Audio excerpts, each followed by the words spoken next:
there. Thank you. Good evening, everyone. Welcome to the June 2nd, 2022 Mountain View Wisconsin School District Board of Trustees special meeting. We're called to order at 6:10 p.m. Will everyone please rise for the Pledge of Allegiance? I pledge allegiance to the flag of the United States of America and to the republic for which it stands, one nation, under God, indivisible, with liberty and justice for all. Thank you, everyone. May I have a roll call, please? Ellen Wheeler. Devin Conley. Laura Berman. Okay, your microphone's off, Chris, but thank you. And Laura Blakely. Let the record reflect that all 5 trustees are present. Okay, we are now moving to approval of the agenda. Do we have a motion to approve the agenda? So moved. Second. If you're in favor, please raise your hand or say aye. Did we take public comment, President Blakely? Oh, thank you for the reminder, President Conley. Let's backtrack. So the motion has been made, but we'll redo the vote again. If there are any members of the public wishing to comment on this item, will you please raise your hand in Zoom or press *9 if you are participating by telephone? On the agenda, just the agenda. Okay, I don't see anyone wishing to speak on the agenda. So now on let's see, Trustee Berman made the motion and Trustee Wheeler seconded, the other way around. Okay. If you're in favor of approving the agenda, will you please say aye and raise your hand? Aye. Aye. Okay, thank you. On a motion made by Trustee Wheeler, seconded by Trustee Berman, the agenda is approved unanimously. And we are now moving on to the best part of this evening, which is our employee recognition. We have many employees here to recognize this evening, and we're very excited to do that. I only wish that we could appreciate you in person, but we're glad that you're here. And I think Ms. Vichard, our Chief Human Relations Officer, is going to do this item.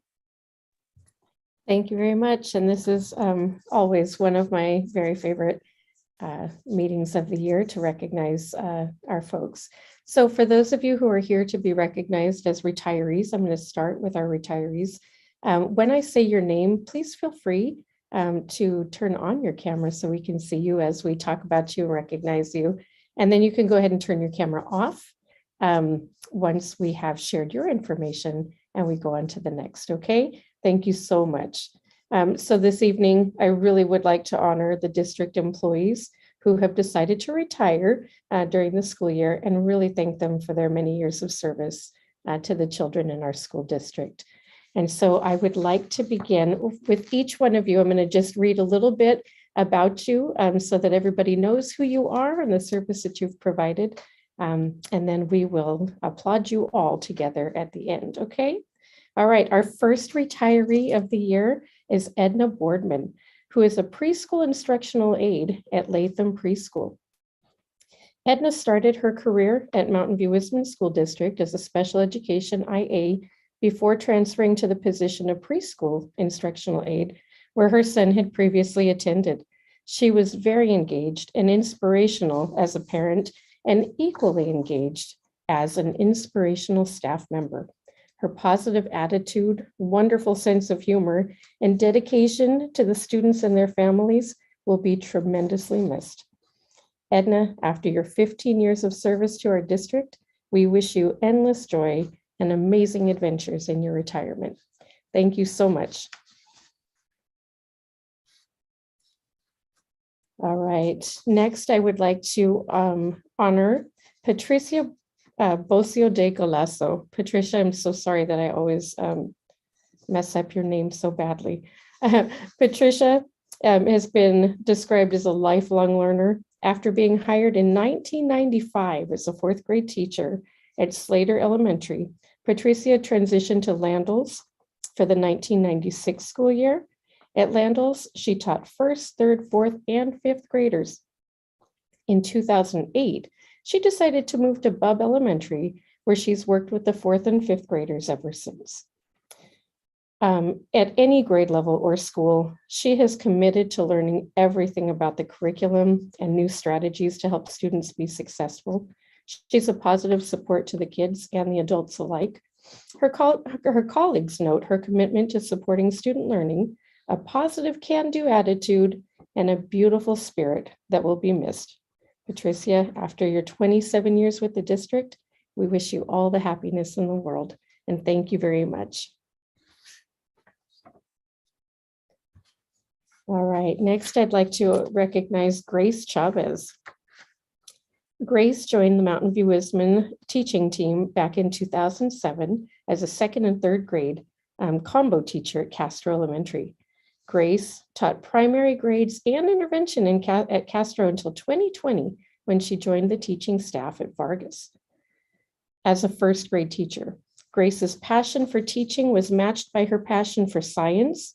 She never failed to give of her time for curriculum, intervention, and science-related tasks. She came in every morning with new strategies and activities to engage her kids by putting her heart and soul into teaching and into helping her colleagues. Grace, after your 15 years with the district, we wish you all the best in your retirement. Thank you. All right, next I'd like to recognize Barbara Dolan, School Secretary at Landals.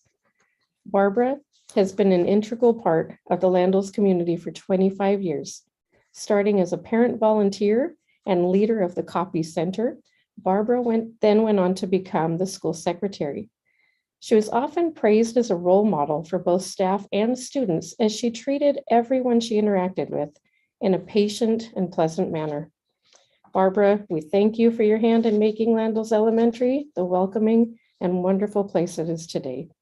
I will miss your smile very much, and we wish you all the best in your new adventures. Happy retirement to you, Barbara. All right, next I'd like to recognize Cheryl Fonda, Special Education Instructional Aide at Bubb. Cheryl has been a valuable member of the instructional team. She mastered the balance of supporting students and allowing their independence to make each student successful. Cheryl made an impact at every site she joined, and her colleagues have all felt lucky to have her as part of their team. Cheryl, we thank you for 18 great years in the district, and we wish you all the best and hope that you really enjoy your retirement. Next, I'd like to honor Doreen Kalb, the library technician at Amaya Elementary. Doreen has given 18 wonderful years of service to Mountain View Wisman School District. Her kindness radiated in all that she did, whether it was offering a helping hand in a classroom or inspiring students to care for one another in our environment through a book recommendation. Doreen is an MI treasure that will surely be missed and always be remembered. Doreen, we all wish you the very best and the happiness and joy that retirement can bring. Next, I'd like to recognize Gail Lee. At the beginning of her career in Mountain View Wisman School District, Gail Lee joined as an intervention teacher. She also served as a part-time job share with Ms. Galasso that we just heard about a few minutes ago in 3rd grade at Landals early in her career. She served as the leadership teacher at Graham Middle School in 2004 and then moved over to Bubb, where she has served as a teacher in almost every grade. Gail's colleagues remark on her positive attitude when faced with a challenge. She's known for volunteering and digging in with enthusiasm. She's amazingly supportive of others and has even been known a time or two to visit the dollar store late in the evening to make sure that everybody has everything that they need. We know that Gail will tackle all future projects with the same enthusiasm, and we wish you, Gail, all the best in your retirement. Thank you. All right, next I'd like to honor Kathleen Lee, Special Education Instructional Assistant at Graham Middle School. Kathy joined Mountain View Wisman team in 2015, and over the last 7 years has built wonderful relationships with both students and staff as the instructional assistant. with the special education department.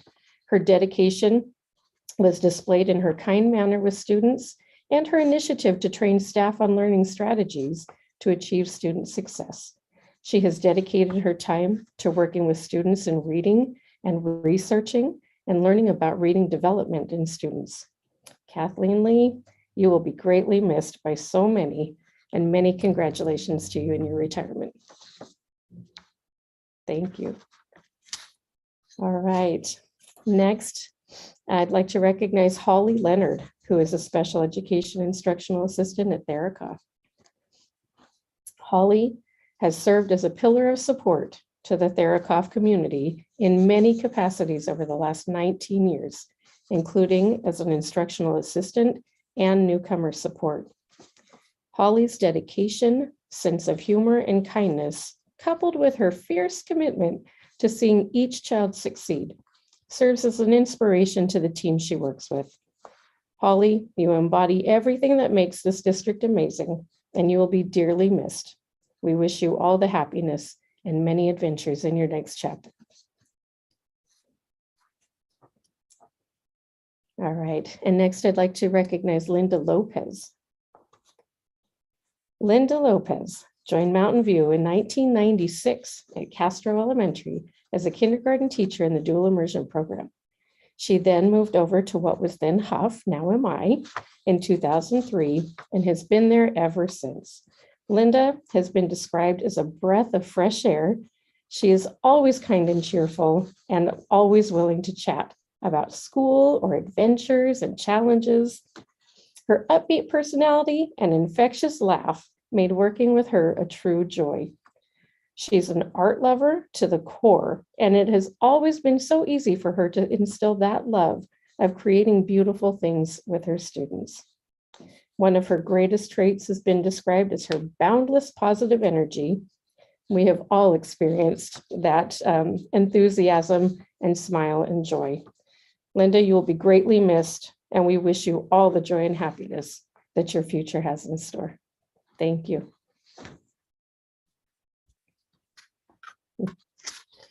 All right, next I would like to recognize Ernesto Nassau, at-risk intervention support supervisor at Stevenson.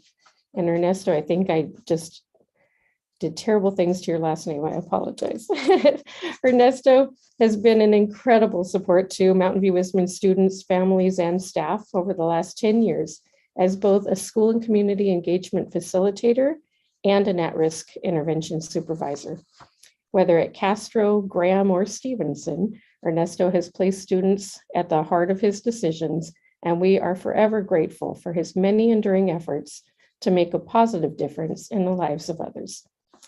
Ernesto has brought in hundreds of hours of volunteer service to students, and we look forward, Ernesto, to your return as a volunteer in the future. Ernesto, your hard work has been an example for us all, and we wish you an absolutely wonderful retirement. Thank you. All right, next I'd like to recognize Patricia Ontoveros, Special Education Instructional Assistant at Stevenson Elementary.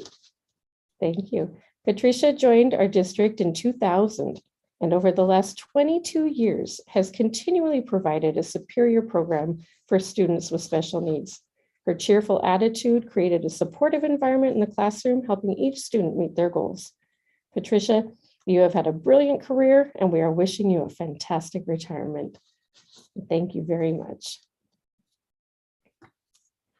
Next, we'll recognize Rosario Padineros, Special Education Instructional Assistant at Crittenden Middle School. Rosa has committed herself and time to students with special needs in our district. Thank you, Rosa. Her teams have loved working with her over the years, as Rosa is always collaborative and seeks to do what's right for students. Rosa can always be seen around campus with a smile on her face, and she has been known to spread joy to all those she works with. Rosa, we wish you all the best in your retirement. Congratulations and thank you. All right, Carolyn Roberts is our next retiree. Carolyn Roberts began her teaching career in the Mountain View Wisdom School District in 2001 as a first grade teacher at Therakoff Elementary. Carolyn has taught almost every grade level at some point while at Therakoff Elementary School. Having spent her entire tenure there, Carolyn is described as a fixture on campus, demonstrating patience and a commitment to the students and site team at all levels. Her smile is always such a welcoming sight to those coming into the campus and into her classroom. Her colleagues recognize her as a delightful teacher and friend. And although, Carolyn, you will be very well missed, we wish you great happiness in your retirement. Thank you. All right. And last but not least, our last retiree of the evening is Evelyn Wester. Evelyn Wester was hired as a third grade teacher at Slater Elementary back in 2003.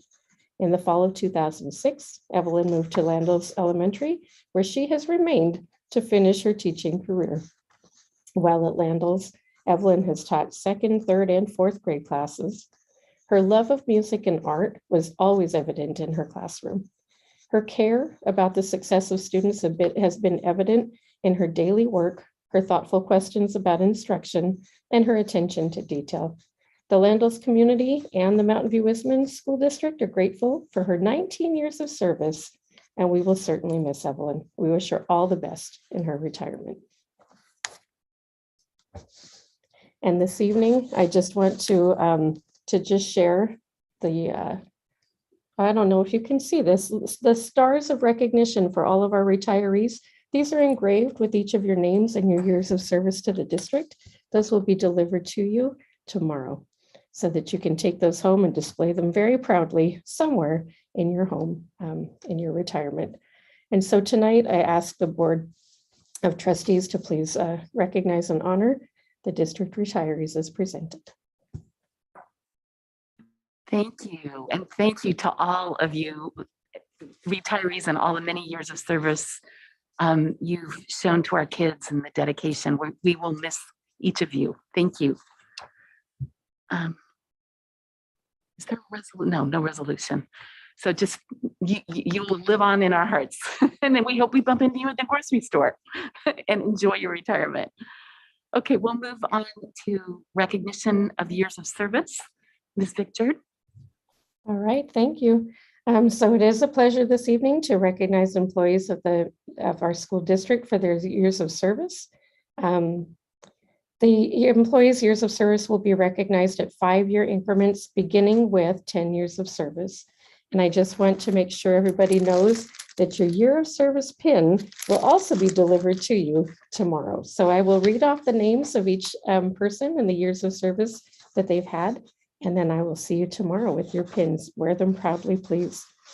So with 10 years of service, we have Marco Arce, Marissa Avila, Nubia Avina, Imelda Barragan, Shamai Bassett, Jeff Chang, Angelina Cortez, Irina Dubrovina, Edgar Gomez, Laura Gunshore, David Harris, Kristen Intracaso, Teresa Lester, Andres Lopez, Erica Mueller, Ernesto Nassau, Brian Perrin, Laurel Shepard, Jennifer Thornton, and Anthony Torres. Congratulations on your 10 years of service. With 15 years of service to the district, we have Edna Boardman, Emily Campion, Emily Carpenter, Jacqueline Cativo Antonio, Grace Chavez, Charlotta Christensen, Kathleen Cooper, Veronica Del Rio, Sergio Farias, Annette Luongo, Yolanda Moran, Adriana Richards, Ryan Santiago, Jennifer Schaefer, Arlene Siam, Jeannie Sanbel, and Lisette Teles Garduño. Congratulations to those of you in your 15 years of service. With 20 years of service this year, we have Carrie Fox, David Franklin, Mariko Kabata, Catherine Nicolino, Kathy Patterson, Andromeda Prado Ibarra, Sarah Stacy, and Jackie Sullivan. Congratulations to those of you with 20 years of service. With 25 years of service, we have Barbara Dolan, Isabel Duenas, and Lily Gian. Congratulations on your 25 years. And with 30 years of service this year, we have Jane Fonda and Angela Tamata. Congratulations to the two of you as well. And thank you everyone who's been recognized tonight for the many years of service and all that you've done for the students and the staff in our district. We truly appreciate you. Thank you, Ms. Victor. Hear, hear. That's a lot of years. We've got hundreds of years of service. So thank you to each of you. Okay, we will now move on to item 3 on the agenda, which is the oh, I'm sorry, my goodness, I am jumping the gun. Teacher of the year. I'm jumping the gun, I'm sorry. That was the recognition for years of service. We now move on to the Teacher of the Year recognition. How could I? You've got me for 2 more items before I leave you. 2 more wonderful items. Yes. So this evening, we are happy to announce the selection of the Teacher of the Year for the 2021-22 school year. Nominations were submitted by district employees based on specific criteria, and the selection committee, comprised of representatives from the district staff and administration, made this really wonderful selection. So I want to read to you a little bit about our Teacher of the Year. It is my absolute pleasure to honor and recognize the 2021-22 Teacher of the Year, Jessica Rodriguez. And I hope Jessica's here with us tonight, but if she's not, she has a very good reason. Jessica is a 3rd grade teacher at Mauna Loma Elementary School. She has been described as a sincere teacher, leader, excellent, sensitive, and thoughtful person. She's a teacher who has invested so much in the students and community at Mauna Loma. She brings a unique perspective, passion, and talent to her craft. As a child of immigrants, Jessica consistently plans her lessons with that in mind, really thinking about our diverse student population, teaching standards in a way that meets the needs of our students academically and provides doors and windows culturally. She is a champion for our students who are emerging bilinguals, highlighting their strengths and unique perspectives while designing lessons with them in mind. Not only does she think about various cultures and ethnicities of our students, but she also plans her lessons with neurodiversity in mind. She's intentional in shaping her teaching to be accessible to all students, and also teaches her neurotypical students about various kinds of neurodiversity, including autism, which has been a passion of hers. At her site, she is known as and respected as a leader. Where there's a need, she consistently shows up, whether to be the host of after-school robotics, or to be the treasurer of the teachers union, or to lead the Sunshine Committee, or just provide a listening ear and advice to a coworker. She's earned people's trust and respect through her communication and consistency, and taking initiative not only to bring problems to attention, but to help solve them. As a loyal teacher, a champion for students, a supportive coworker, Jessica Rodriguez is truly a role model for everyone, and I want to congratulate her as our Teacher of the Year. And I do believe that Sean Dector, who is our outgoing union president, also would like to say a word about Jessica, if he's here. Hello, everyone. I would also like to congratulate Jessica Rodriguez as the 2021-2022 Teacher of the Year. I have worked with Jessica for multiple years at Mauna Loma and through MVEA. She is a great educator who has a passion for education. She is a leader for her colleagues and the students at the workplace. Jessica does an amazing job with our ELD and our emerging bilingual students. For as long as I've known her, and I'm positive for far beyond that, she has been an advocate and an expert in ELD instruction. Jessica also plans her lesson with great detail. She pays attention to the neurodiversity mindset. She intentionally shapes her teaching and lessons to be accessible to all of her students. and that all of our students have access to education in our classroom. I am so happy to congratulate Jessica Rodriguez as the Teacher of the Year for Mountain View Wisman School District. Great job, Jessica. You're here. And I just want to show and display also, I will be delivering Jessica's star with her name and her Teacher of the Year engraved in it. And I hope she'll be able to display that proudly when she returns to us. Thank you, Ms. Victor, and congratulations, Jessica. Okay, now we move on to item D, which is the Classified Employee of the Year. Ms. Victor. All right, so just like our last, I am really, really happy to announce the selection of the Classified Employee of the Year. Just like the Teacher of the Year, nominations were provided by district staff and employees on specific criteria. And also like the Teacher of the Year, the selection process was done by district employees and administrators. And so now it is truly my privilege and honor to recognize our 2021-22 Classified Employee of the Year, Kathleen Lee. You might recognize her name because we just recognized her for her retirement. And so Kathleen, I know that you're here. And if you want to turn your camera on, we'd love to see you. Kathy is an instructional aide at Graham Middle School. She always comes to school with a positive attitude and dedication to making a difference in the lives of students that she sees. She uses systems to help students learn how to read and write, how the different sounds are related, and how to write using proper spelling. She focuses on these skills that help students to access their coursework and also to help English learners reclassify. Kathy helps newcomers feel confident to explore books and take risks. And all of the ELA and ELD teachers feel very excited about her work. She is, as I'm told, as cool as a cucumber, even when things get a little bit exciting at middle school. Kathy has worked in the after-school program too. She takes different trainings to enhance her personal knowledge, and she spent her personal time making items for students to help them study. Kathy is an amazing friend, coworker, and fantastic teacher who never loses patience and deserves to be recognized for the amazing difference that she has made in the lives of so many. And so tonight, I would like to congratulate Kathleen Lee, Employee of the Year.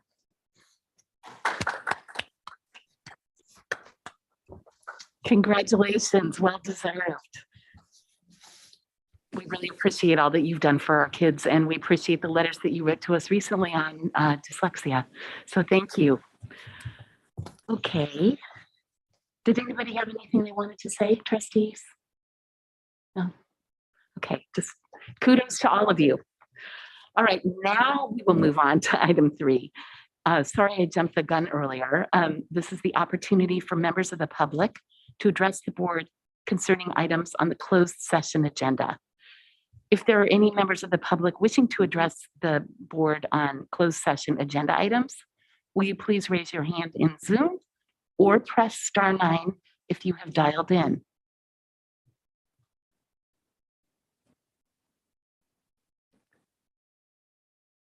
Okay, I do not see any hands raised. So at 6:38, the meeting of the Board of Trustees will be adjourned to closed session, and we will come back in a bit. Thank you, everyone, and congratulations to all of the retirees, the years of service people, and especially to our teacher and classified employees of the year. You're the best. Thank you.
All right, at 7:49, the meeting of the Mountain View Westman School District Board of Trustees is reconvened from closed session.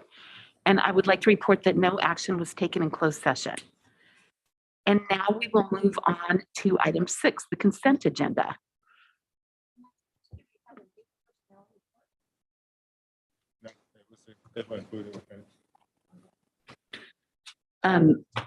The following items will be handled with one action. However, any item may be removed from consideration by individual board members or the superintendent. Do I have a motion to approve the consent agenda? So moved. Any seconds? Second? Okay. And were there any members of the public, before we vote, wishing to speak on any item on the consent agenda? If so, please raise your hand or press *9 if you have dialed in.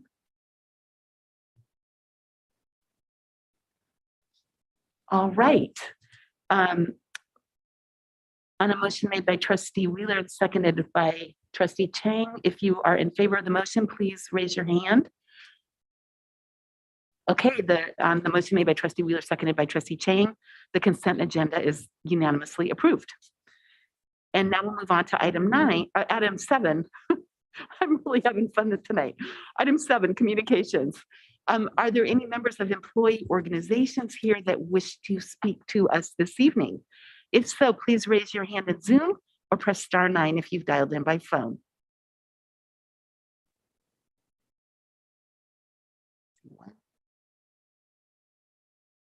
Okay, I see one. Lisa Silberman Koska, will you please unmute yourself and you may address the board. Hi, good evening. I just wanted to introduce myself to the board tonight. I am the new president of MVEA, and I also will be sending an email to you shortly to introduce myself in further depth. But I just wanted to say hello tonight. I have worn many hats in Mountain View Wisman. First as a young teacher many, many years ago, then as a parent, then as a site rep, then as our bargaining chair, and now as MVEA president. And I am excited to work closely with our board and our administration to really make Mountain View Wisman a great place for teachers and support our students and our staff. That's all. I just wanted to say hello tonight. Thank you for introducing yourself to us this evening. We wish you lots of success. And we also want to thank the outgoing president, Sean Dector, for his service. And I hope you all have a smooth transition and that things go well. Okay, the next item is district committee reports. Were there any members from district committees here this evening wishing to address the board? If so, please raise your hand in Zoom or press *9 if you've dialed in. Trustee Conley. Thank you, President Blakely. I just wanted to report out that the District Equity Committee had their final meeting of the year in May. And one of the things that came out of the feedback, and I'm sure we'll hear more about it next year, there was a real desire by everyone on the committee to keep doing the work and to actually see all of the work they've done become actionable within our district. There was at least 20, if up to 30 or more people in every meeting.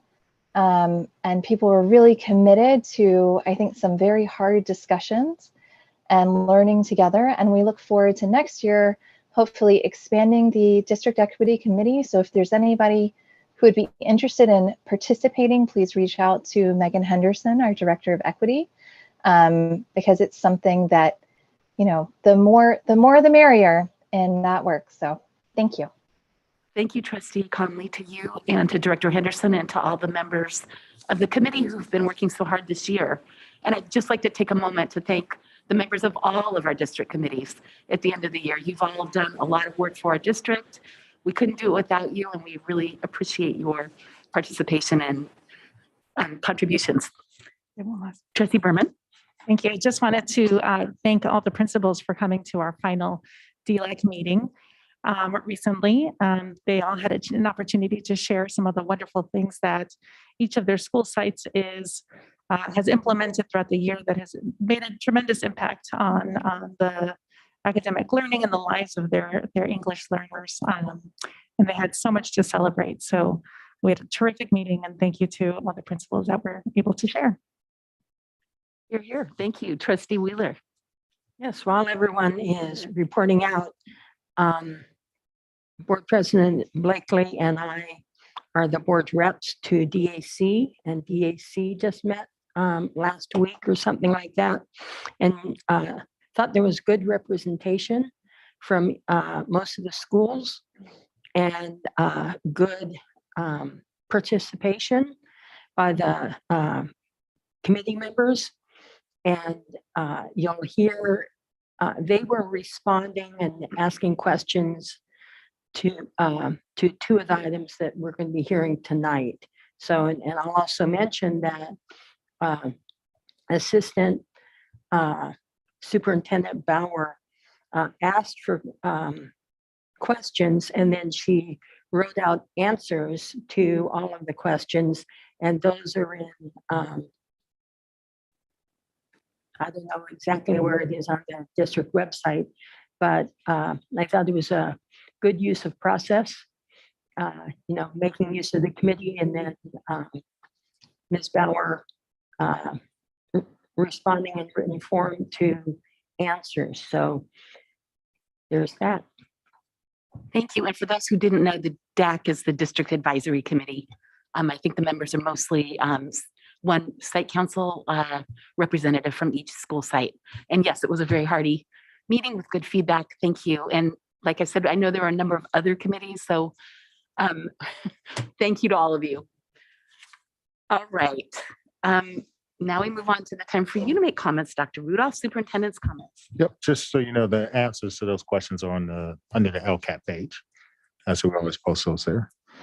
So just want to say congratulations for a couple things. First one, want to congratulate Ms. Lyons, who is an instructional coach at Stevenson. She will become the new AP over at Crittenden. So we're super excited to have her there. She's been with the district for 6 years. Also want to introduce and say congratulations to Michael Kim Stevens, who is a tech coach and will be joining us. He comes from high school, but will be joining us as the new AP over at Ground, and we hope to have the last AP hire. So super excited that both of them are joining the team. I want to say congratulations to all our retirees. I think we're all just a little bit jealous that you get to go hang out in Maui or some beach or something like that, but we will be joining you as soon as we can. And also to everyone who's been with us for quite some time, it's really an accomplishment and a testament to the community as well as the schools. So thank you for all your years of service. To Jessica, congratulations on multiple fronts. Hopefully we'll keep our fingers crossed for everything to go well. And also congratulations on being Teacher of the Year. And then Kathy, even though you retired, hopefully you will be coming back to do the annual speech at the All Hands meeting in August. So we're so excited there. To Sean, it has been great working with you over the last couple of years. So congratulations on taking a little break. And hopefully your fourth season will yield some fruitful results. I know you know what I mean, and congratulations to Miss Kafka, I think is how you pronounce the last name. So congratulations on being the new president. Looking forward to working with you. To our parents, thank you. It's been a long year. And so it's been, I think for all of us, I think we were, all of us, for the most part, were out at the schools today for various reasons. And I can tell you, there was sort of not a malaise, but it definitely was a level of fatigue at the schools. I know, Chris, you probably felt the same way since your last day is small. But it really is great that we've gotten there. We saw some wonderful speeches today, or heard some wonderful speeches. wonderful kids, and then of course some beautiful music. I didn't cry, Ms. Gattleman, if you're on here, but I will say the music still was good. So, and it was real great. Kudos to the schools and the staffs for making it happen. Congratulations to all of our graduates for matriculating on, both at 5th grade as well as 8th graders, and wish everyone the best of luck. And then just a big thank you to all of our staff, both the teachers, classified workers, principals, district office employees, maintenance workers, custodians, people who really keep the schools going. I know this has been a trying year. Next year's probably look a little bit different just from things we're hearing from the state. But, I think one kid said it best. The last time that this has happened was over 100 years ago. And nobody has a playbook for how to return after a pandemic. But I would say, and I think the state agrees with us, at least on this account, that we did an excellent job of bringing kids back and keeping people safe. And I know a lot of employees have commented, at least to me over the year, about their appreciation for the direction that the board gave, and as well as the willingness to make sure that we did everything around safety and make sure that kids were provided with stuff. And we've really done some innovative things, from internet to later on we'll be talking about teacher housing because we have that contract up. But just some amazing things that our district is doing. And it's been a great way to sort of, and I know we have a couple more meetings after this, but at least for those who are still tuned in until tomorrow, thank you so much for all the work that you've done and for all your participation, and for all the employees. Thank you. We really appreciate all the work that you've done this year. Thank you, Dr. Rudolph. We will now move on to item 8 on the agenda, which is community comments. This is the time reserved for community members to address the board on items that are not on the agenda. The board and administration welcome the opportunity to listen. However, in compliance with the Brown Act, the board is not permitted to take action on non-agenda items. So for those of you who would like to speak to us, will you please raise your hand in Zoom or press *9 on the phone if you have something to say about an item that is not on the agenda?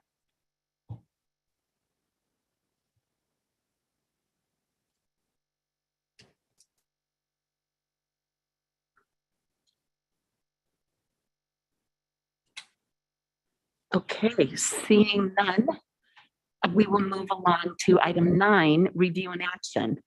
And the first item under item 9, sadly, is a resolution number 0306022 on action on gun-related violence prevention. And Dr. Rudolph, were you going to say something? You actually sent this, so I'll leave the floor to you. Thank you. I did send this in. I'm, crushed and saddened like everybody else is about how much gun violence there is, in particular at our schools. But, we all were shocked about the Uvalde incident a couple of weeks ago, and, Buffalo a couple of weeks before that. And then just yesterday in Tulsa, Oklahoma, there is too much gun violence in this country. And I am sorry that we are having to bring yet another resolution. I'm not sure how much good the resolutions actually do, but we do have in this resolution that we will be sending it along to the state and federal legislators. And I'm hoping that, those of you who are looking for things for your kids to do this summer, if we flooded the legislators with handwritten letters from students that this has got to stop, maybe that would make an impact. I don't know, but I think we're all just done with this. And I'm hopeful that there is something that we can do to reduce gun violence in this country. Trustees, do you want to read the resolution or no? Okay. I would like to make a comment. Please. Doing questions, community comments? Yes. Okay. Yes. So questions, trustees, clarifying questions, and then we'll move to the comments from the public, and then we'll have more comments. Trustee Chang. Thank you. Question, I was reading through the resolution. I was thinking about, it reminded me that I think it was last year, a parent requested that we submit in our orientation packets a reminder about the laws about gun storage. So just had a question of, it's like to refresh my memory of, do we provide a paper notice on gun storage? I don't remember. I don't. We do. We send out a notification at the beginning of the year. And I know every Mountain View resident's got a notification also from the city about the updated requirements, but we do in the packets send something out to Thank you. And just last question. This is a question following the board Q&A packet on related to the site on the board Q&A. It said all the sites have secure base perimeters other than Monte Loma. And I recall earlier this year when I walked it like that, there's part of the Monte Loma, not the field, but the part of the campus itself that you can walk in without there any physical fence to impede getting on campus. So is it still the case in Monte Loma that one site there's a means to be able to walk onto campus without having to go through a front design entrance? It is. And I know that the board directive Monte Loma, the broader issue to be explored. Is there a possibility of action to be taken to secure? Because when I walked it, it was only a small portion. Like it's like of the base campus, there's only very little of it that is still open. Is there any action that's being planned to secure the base perimeter before the larger Monte Loma issues result? No, there are no plans to do that. Thank you. Thank you. Any other clarifying questions, trustees? Okay, and I just wanted to note that our city council recently did adopt a stronger gun storage resolution, I think in April or very recently. So I thank you to the city council members. It's our local legislators are doing a good job. Okay, are there any members of the public wishing to address the board on this gun violence prevention item? If so, please raise your hand in Zoom or press *9 if you have dialed in by phone.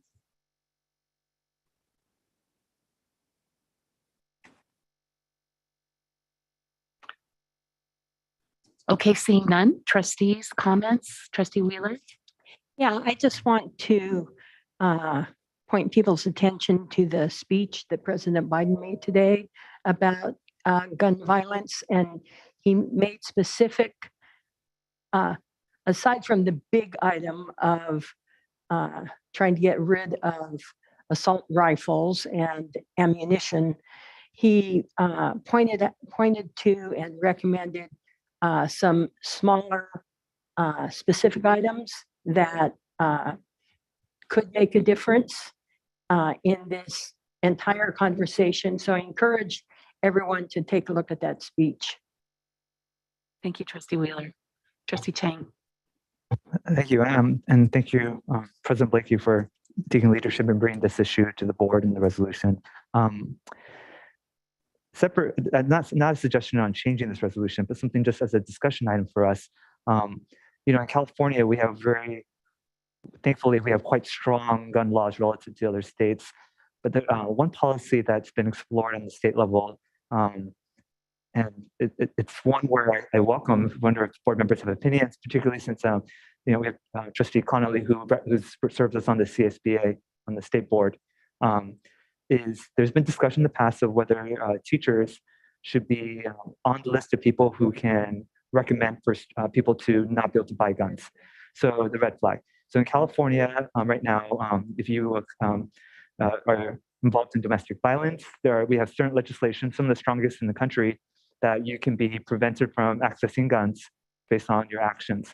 And an issue that's been discussed but not passing the legislation is the question of should schools, should teachers, should we as this education community that have a particularly close perspective with students, should we be also empowered to red flag? This has not moved to active legislation, but I do know that there's been hearings held on this. And it's an interesting question for us as boards and as the education community, and especially for Trustee Conley on the state level of many of these issues, there were red flags early in the community, right? So what role can we play to safeguard by being part of that process? I welcome. I don't know. I actually don't know where I stand.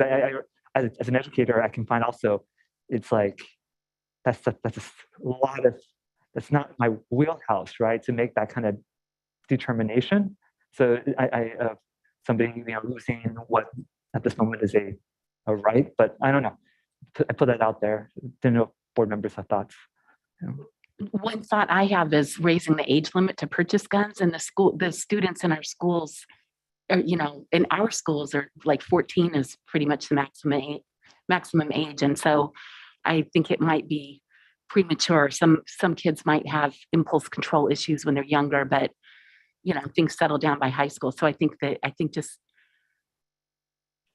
inherently because of the ages of the children that we serve, and really the K-12 districts, I think it might not be appropriate perhaps at college or something like that, but I don't know much about it. And so, but I think for us, it wouldn't apply just because of the parameters of age. Trustee Conley. Thank you, President Blakely.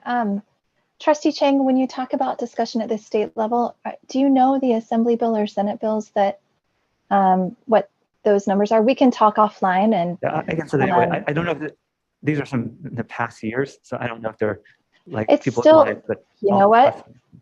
People bring things back, right? They have a bill that doesn't make it through and they table it for a while and then they modify it and try to bring it back. So we can talk offline and I can get more information about that and kind of share it up the chain to the California School Board Association. I'm sure our district is not the only district that is concerned about that right now. We're talking about that, so I think it's relevant for sure.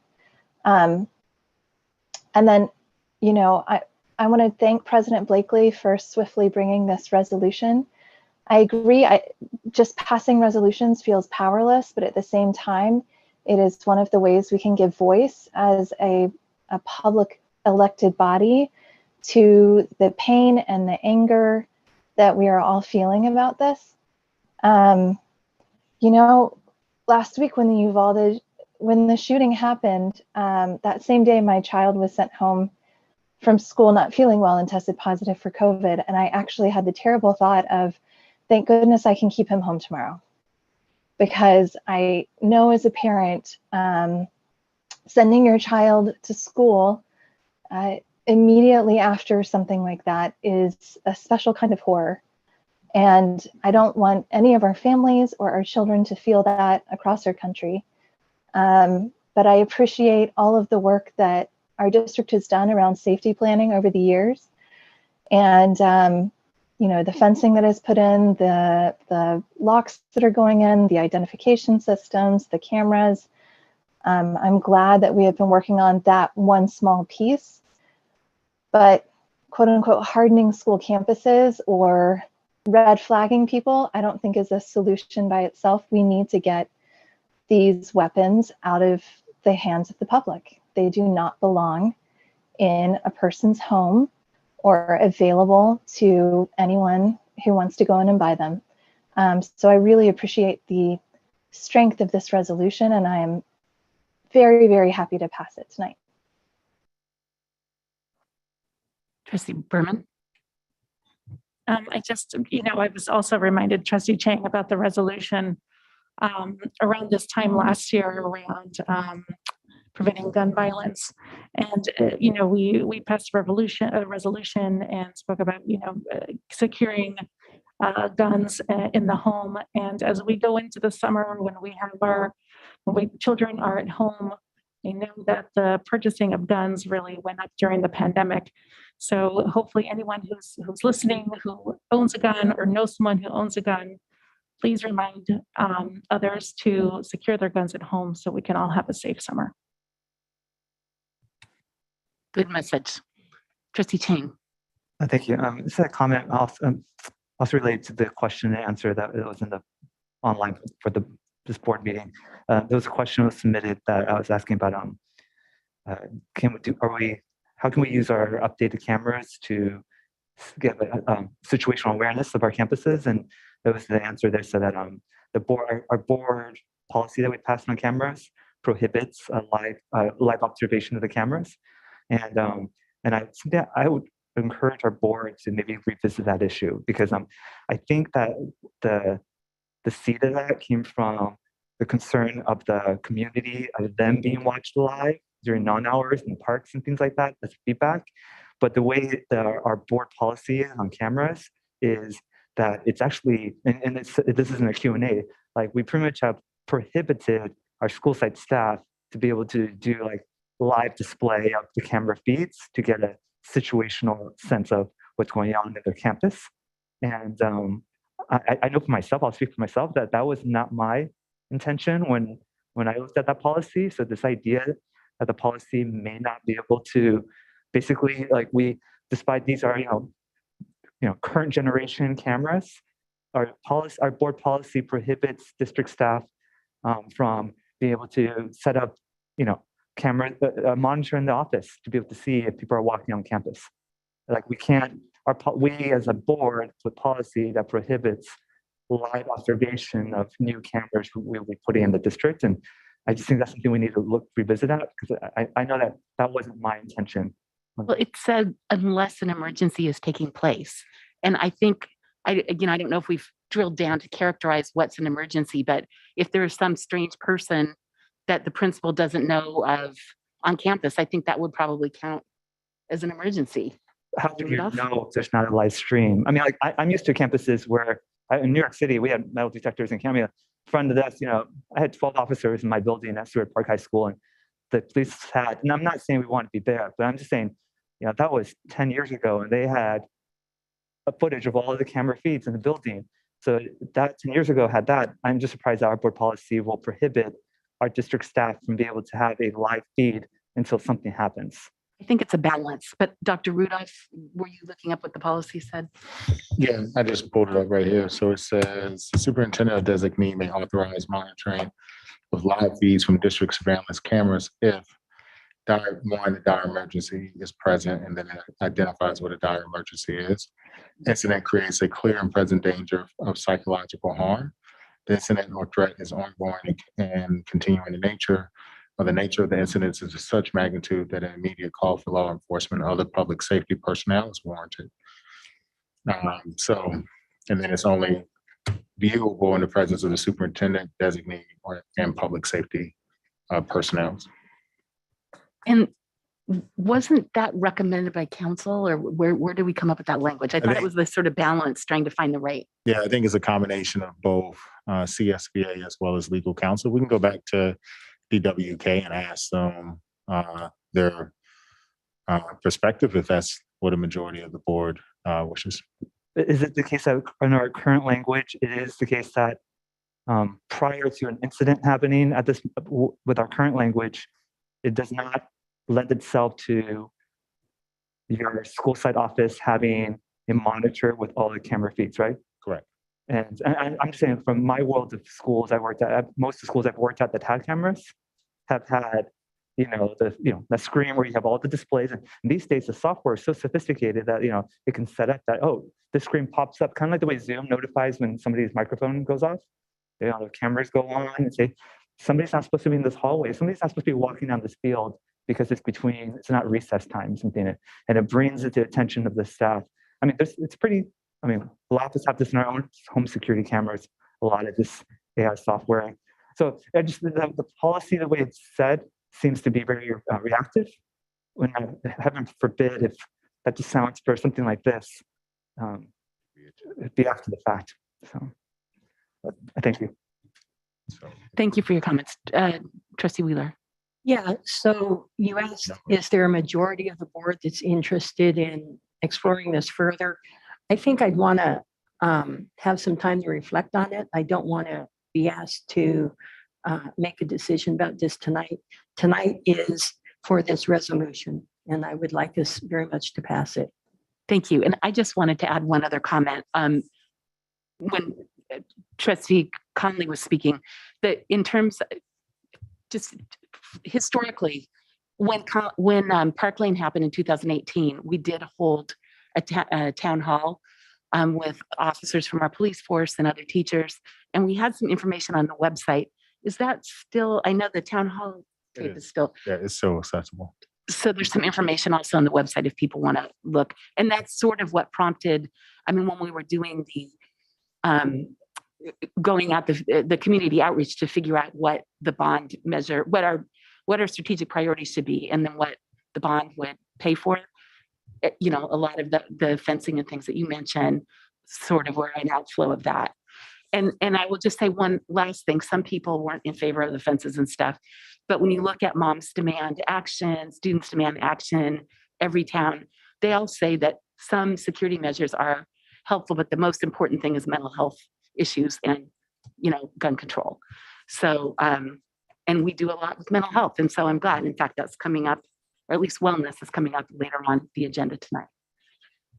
So did anybody else have anything else to say, or may I have a motion?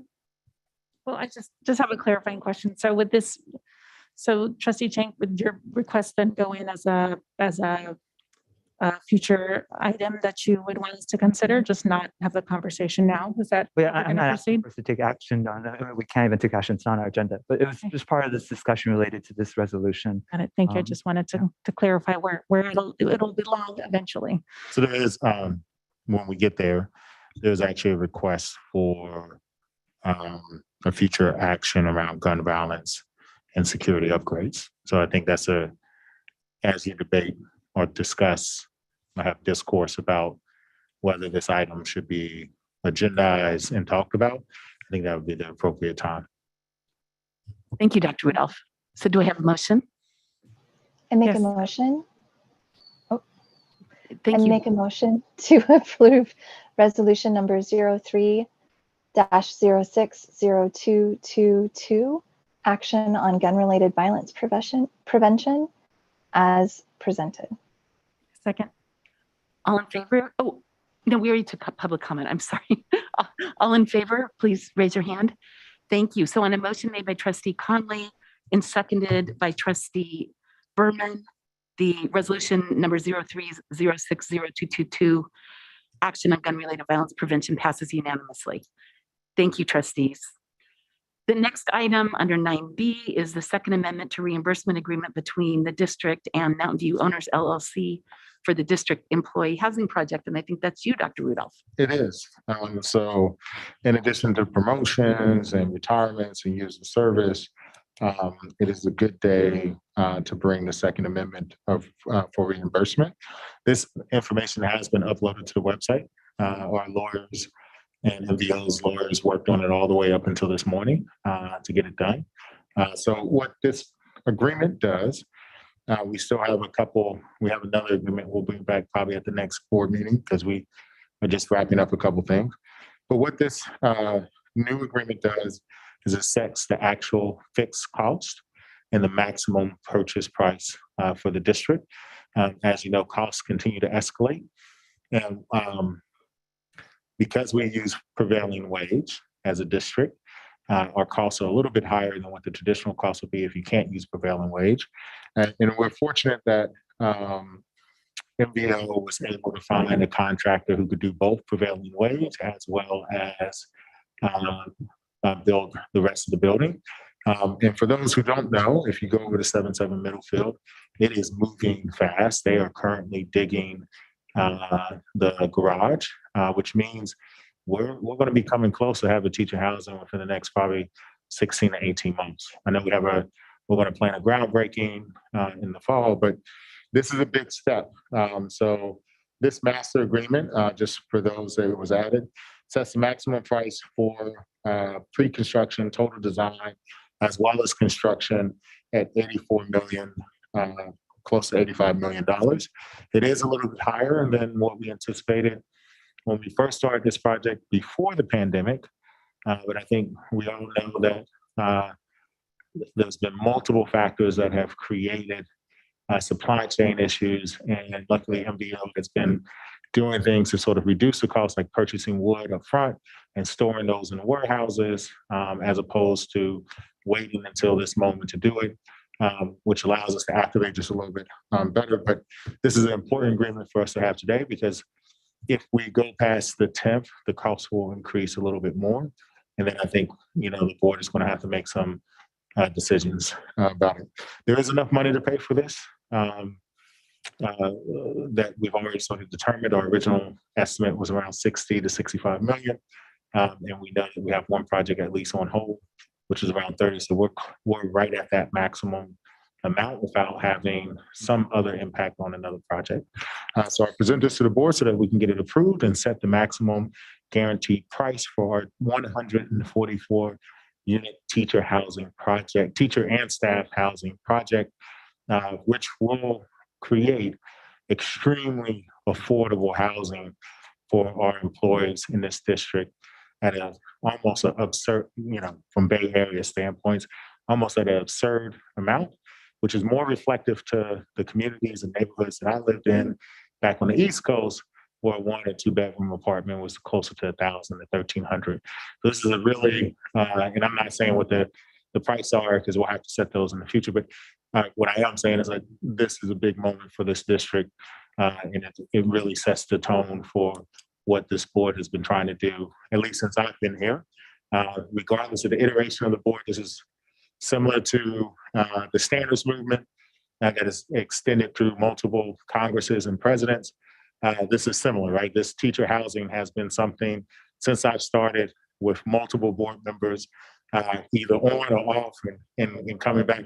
Every board member has argued that this is a really important moment, and it is finally here in front of us. So I'm hoping that the board will approve this second amendment, that we can get it signed, sent over to MVO, so that we can lock in our teacher housing price. Thank you, Dr. Rudolph. Trustees, were there any clarifying questions?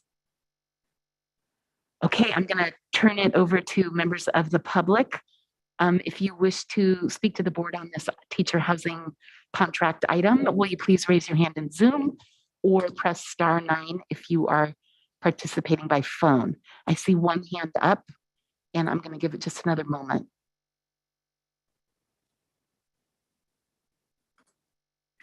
Okay, will the person who telephoned in on the number that ends in 176, please unmute yourself as soon as you see the timer, and you'll have 3 minutes to speak to the board.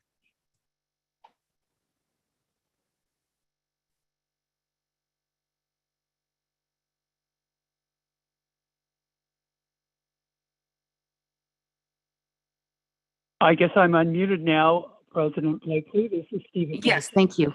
Can you hear me? Yes. Okay.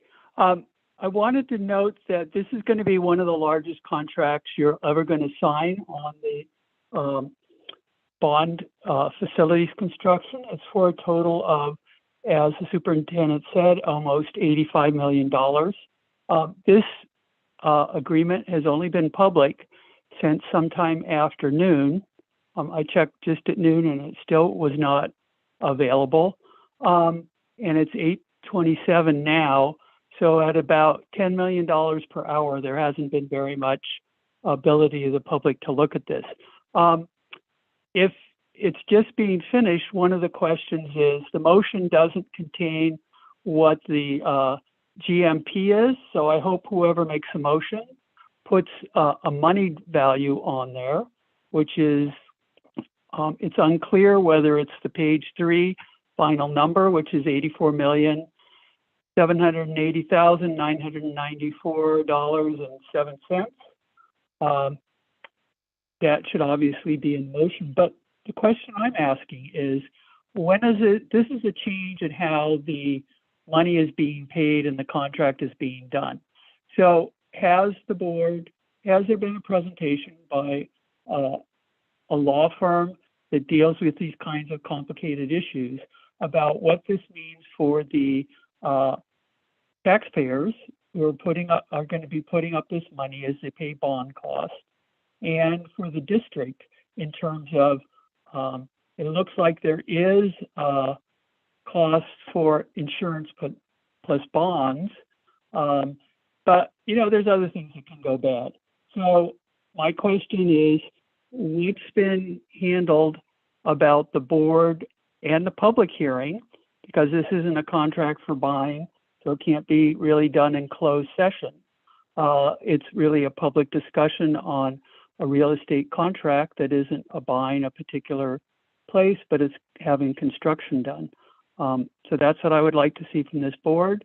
I would prefer if it be delayed so that you could actually have some legal input to this.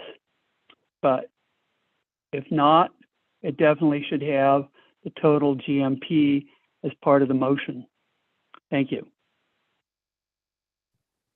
Thank you, Mr. Nelson. I know that Dr. Rudolph and his staff have been working closely with our council to negotiate this. I note that it is an amendment. It's actually the second amendment to an existing contract. And I know that one of the most exciting features of the projects that the bond was going to pay for that pulled the best and people were really excited about was teacher housing. And I note that the amount is in the contract and the motion just says to approve the contract as presented. So I think we're on great ground. I'm sorry that the prices have gone up, but prices of everything have gone up. And I'm hopeful that we will approve this evening so we can lock in that price. I know as we've done school construction over the many years with Measure G and Measure T, we've seen prices go up. And right now you can't turn on the news without hearing about inflation. So I'm grateful that we have found this vendor that is willing to lock in the price and has, stockpiled or not stock, but has access to stores of goods so that they feel comfortable committing to the price. And I'm really excited about the housing being built. Do we have a date, Dr. Rudolph? The last I'd heard was maybe fall 2023. Is that been pushed out? I know PG&E delayed things. Yeah, we're probably looking at early winter 2024. It just depends on how fast they move. But it's definitely 2023 at least towards the end of the year, but probably early 2024. Thank you. It sounds like it hasn't slipped that much, which is great news. Trustee Chang and others, please start. I fully support this, and just in my opinion, this is priority number one in our project. Regarding the price escalations, I do recall that in former public meetings, the estimates of the price escalations were discussed. And as I recall in those meetings, we had a question about where are we getting the money? And just to clarify, for the public, part of those funds are coming from, large part of that is coming from foregoing expansion at land bills. So this has been discussed and the public's had a chance. And this is a moonshot project for the district. Teacher housing of this size will be transformative for our district. Also, I think for state and national policy on how to retain teachers. I want to borrow a phrase. We're talking about moonshot. I want to borrow a space phrase, and I don't mean this in a religious sense, but to Dr. Rudolph and your staff, Godspeed, MVWSD. Let's get this done. Yeah. Thank you, Trustee Chang. Did anybody else have comments on this? Trustee Conley. Thank you, President Blakely. Echoing the sentiments of my colleagues, and I know everyone who has been working on this project for so long, housing for teachers and all of our district employees is desperately needed. It is one of the most valuable tools in our toolkit to keep staff, to retain our high quality employees. And we know there's a housing crisis across California. I'm really proud that our district and our city and the developer we're working with, all three in partnership, have reached this really remarkable agreement to provide housing for some of the most important people to our children and community. Well said. May I have a motion? Unless anybody else had something to say about it? Trustee Berman? I was ready to make a motion. I'm in full support. I would like to a motion that we approve the second amendment to the reimbursement agreement as presented. Second. All in favor, please raise your hand. Okay, on a motion made by Trustee Berman and eagerly seconded by Trustee Conley, the resolution passes unanimously. Yay! Cannot wait. Okay, we are now moving along to item 10, review and discussion. And the first item is A, Board Policy 5030, Student Wellness. And I believe that's Karen Jimbo will be presenting to us this evening. Welcome. Thank you. Good evening, trustees. It's a pleasure to return this evening with updated Board Policy 5030 Student Health and Wellness language for review and discussion. So for the efficiency of time, and because we have many important items on the agenda tonight, I do not have slides, but as was presented at the last board meeting, and as we see in the backup materials, the substantive edits or additions to the policy include an updated federal code or MVWSD board policy references. The language is aligned with our current strategic plan. The program implementation and evaluation and the notification sections have language aligned with the federal and state requirements. And we have added federal non-discrimination statement as mandated by federal requirements as well.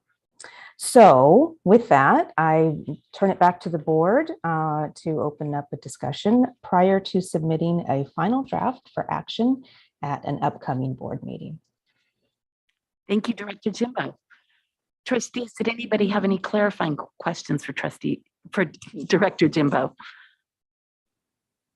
Okay, I'm going to open it up to the public. If anybody would like to make some comments on this wellness policy proposal, will you please raise your hand in Zoom or press *9 if you've dialed in?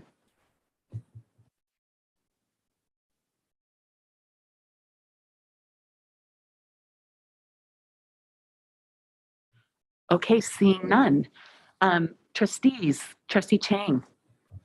Thank you. I support, appreciate the work of the committee. Was grateful when I had a chance to go to the committee to see how much hours they put into working on this. Thank you for those who did this. There's a sentence in the first paragraph that I do recommend to the board that we consider inserting a certain phrase.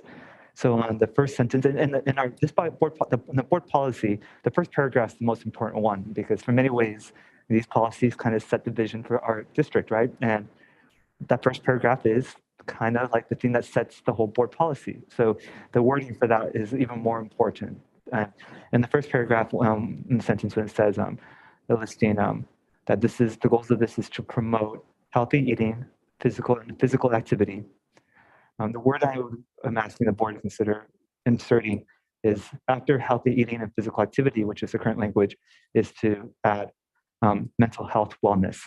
And there's a parallel construction there. So for those who are interested, in the second paragraph, we talk about health education, physical education, and then psychological and counseling services. So the insertion of mental health wellness into our mission statement of this would be in line with the next paragraph that kind of follows up in the action. So support this and just urge the board to give support, give me feedback to the district and adding mental health wellness, that construction there, that I think sends a message that we all agree with. Thank you. Thank you, Trustee Chang. Would there be any concerns if we inserted that language? Would that present any challenges for the district? I'm in support. I think we're all in support of mental health wellness. No objections. Okay. Thank you. I think we all like that idea. Thank you, Trustee Chang. Did anybody else have any comments or recommendations? Okay. Do I have a motion to? Sorry, I'm sorry. I said comments. I'm sorry. I meant discussion. Was there any more discussion? Thank you, Trustee Chang. I'll make this real quick. After we pass this, which is I think it's important to pass the first step, I encourage the district and the board to look at a school district, Oakland Unified School District. Their policy that they have is very similar to ours, but they have and this is 5030, but for they have a 5031 that they've added on social emotional learning and social emotion, like purely on social emotional issues as an addendum. So I think that'd be exciting future work after we pass this. Thank you. Does anybody else have any discussion as opposed to comments? No. I was the one who used the incorrect language. Okay, now may I have a motion to? This is a discussion item. Oh, I'm sorry. Yeah, Forgive me. So Ms. Schimber will bring it back as I believe we're going to put it on consent with the updated language for you to approve at the next meeting. So this is precisely what we wanted, is to get your feedback. If there was anything that we're missing or something that needed to be added, to grab it here. We'll bring it back at the last board meeting for approval. And do we need a straw vote on adding that language, or did we already have that? I think everybody was supportive. So thank you for the recommendation. Okay, thank you. It's been a long day. All right, the next item on the agenda is 10B, Universal Pre-Kindergarten Plan. And I see that Associate Superintendent Bauer will be speaking on this. Yes, thank you. Good evening, trustees. Share my screen. Okay.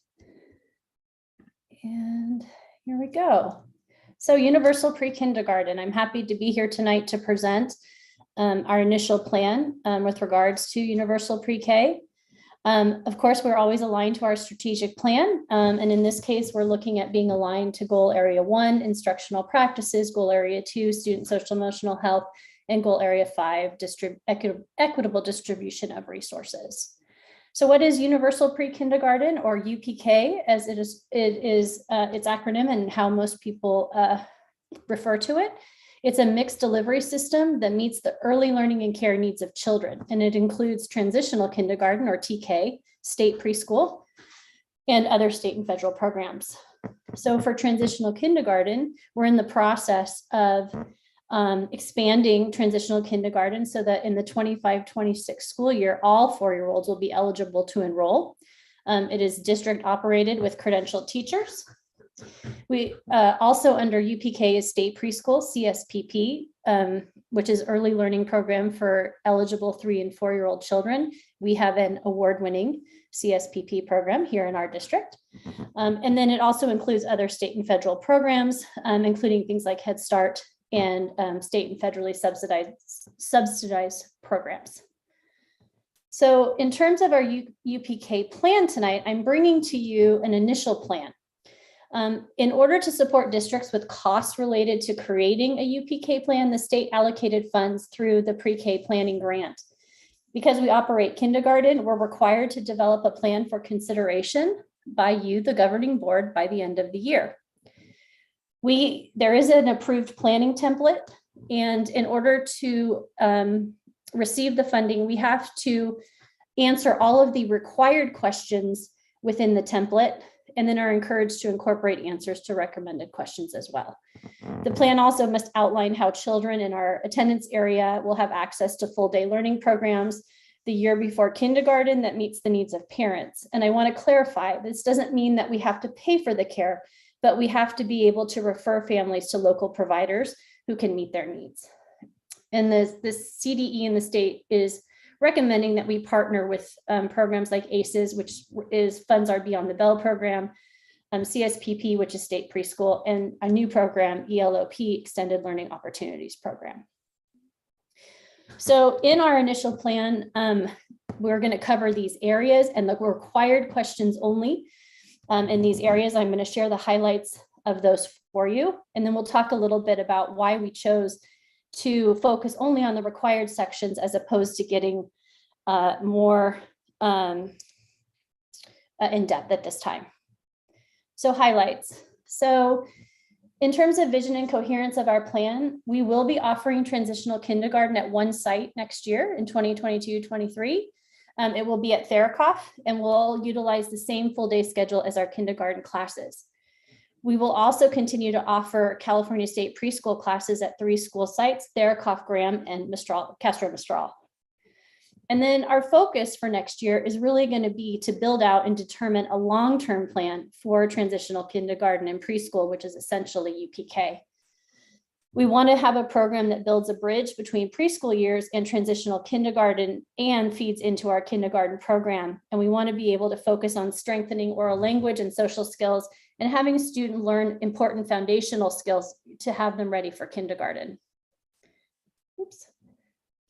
So in terms of projected facilities and staffing needs, just for you to see as we begin to expand transitional K, currently we have three transitional K classrooms at Therakoff.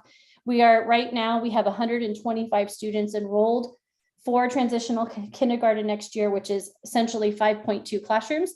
So we are going to end up with somewhere in the neighborhood of 5 to 6 classrooms, depending on what happens with enrollment over the summer. We are prepared to open a 7th classroom if necessary.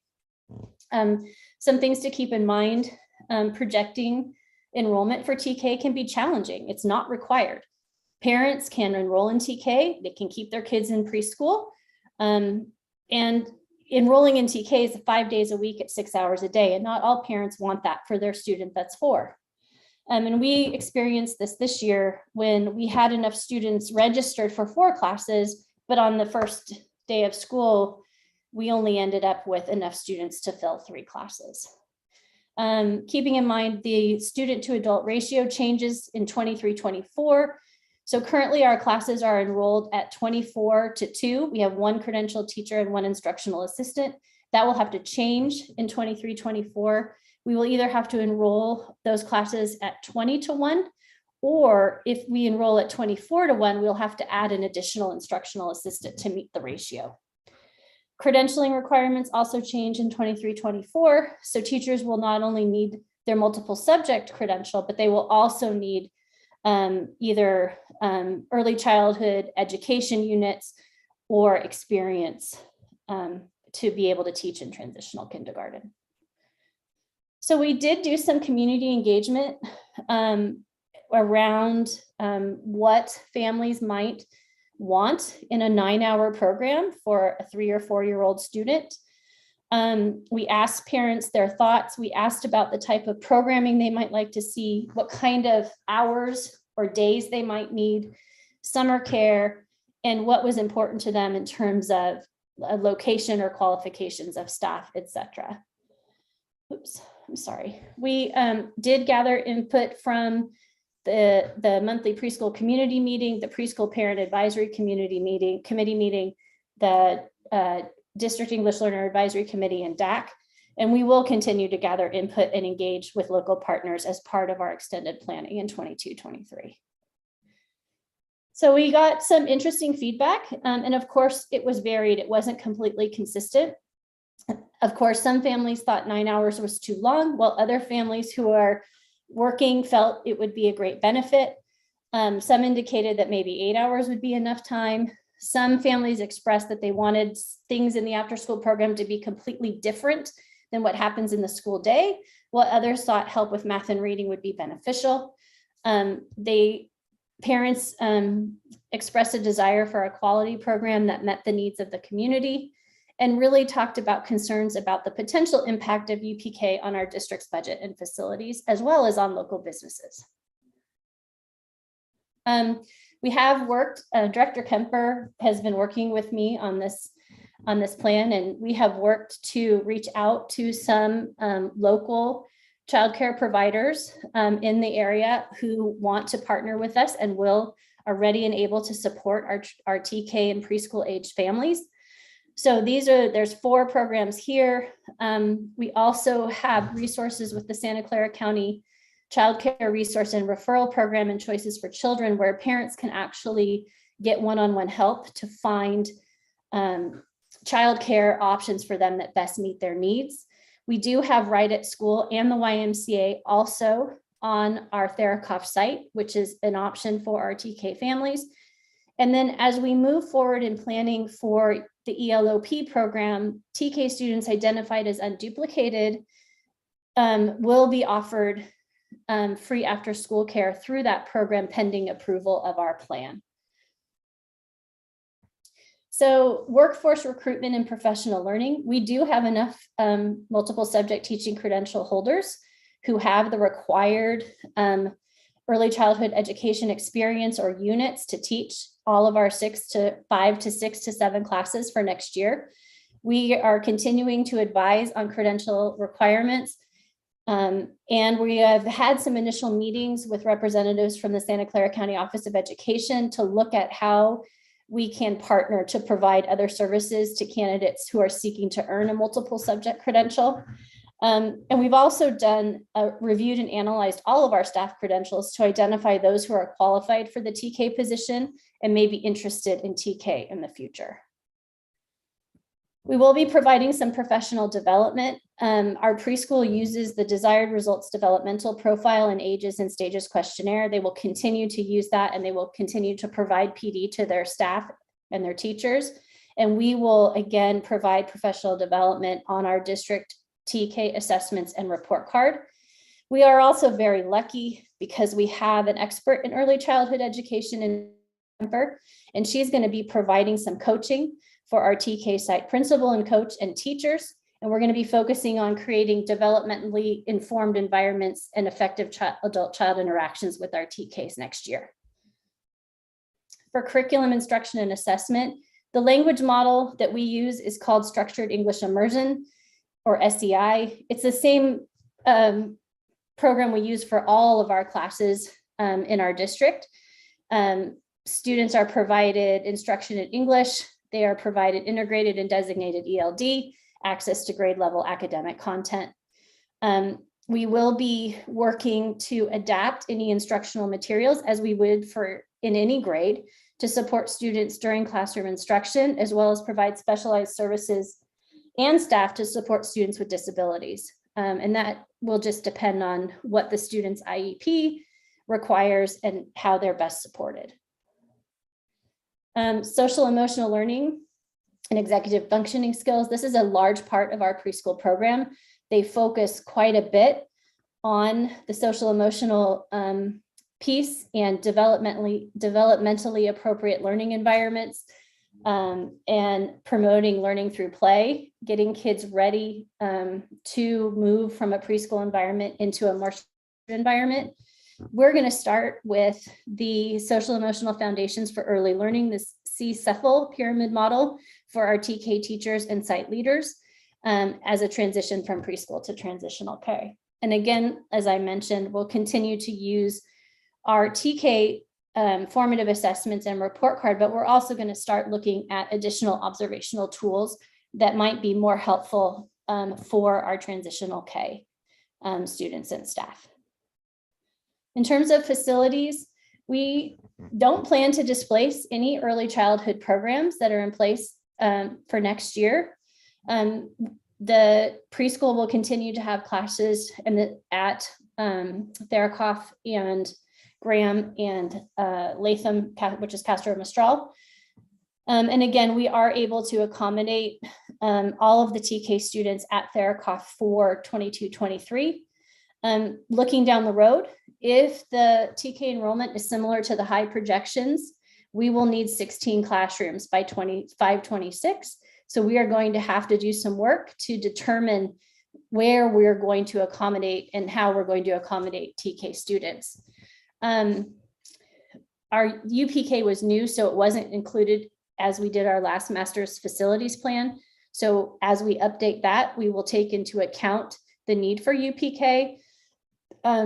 There is a new requirement for classrooms, if they're new construction, to be 1,350 square feet for kindergarten. TK needs to meet the same requirements for kindergarten, but we are able to reconfigure rooms to serve TK students.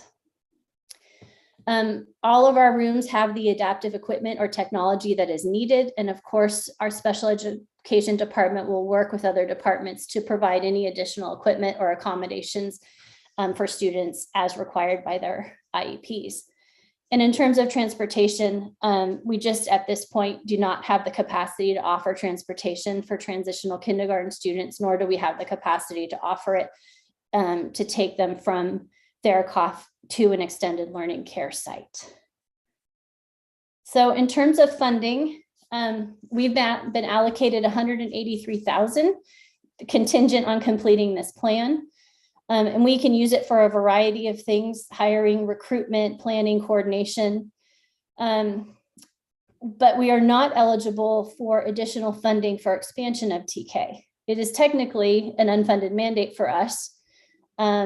And Dr. Westover had a conversation with a consultant, and we were advised that we would most likely not be selected for the facilities grant funding program associated with UPK. So some things to consider. UPK is, I think, a great initiative to focus on early learning, but it's been fast and furious. It has come to us very quickly, and all the information, we've all been struggling and moving quickly to try to understand it and figure out where to go. And the UPK plan for us is going to be comprehensive, and we're really going to have to think about a variety of factors.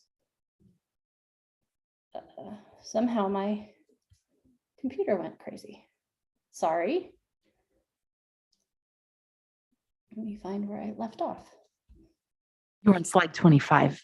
Thank you. I apologize. That was odd. Okay. So as we talk about creating this plan, we want to do a thorough job. We really need to look at the impact of UPK and expanded TK on our facilities, on our budget, also on our preschool. What we're seeing initially and what we're seeing across the county right now is that preschool enrollment is down. And so if 4-year-olds are attending TK and they're not attending preschool, we have to consider that impact. We also have to consider the potential enrollment increases that the district may face in the upcoming years. As I mentioned, we're not eligible for additional funding, and we're estimating the cost for each new TK classroom at $270,000 with ongoing costs for staffing and materials. And in addition, we've been working on the Extended Learning Opportunities Program, which is also new and comprehensive. So we want to take the advice of the California Department of Education to continue UPK planning in 22-23 and beyond.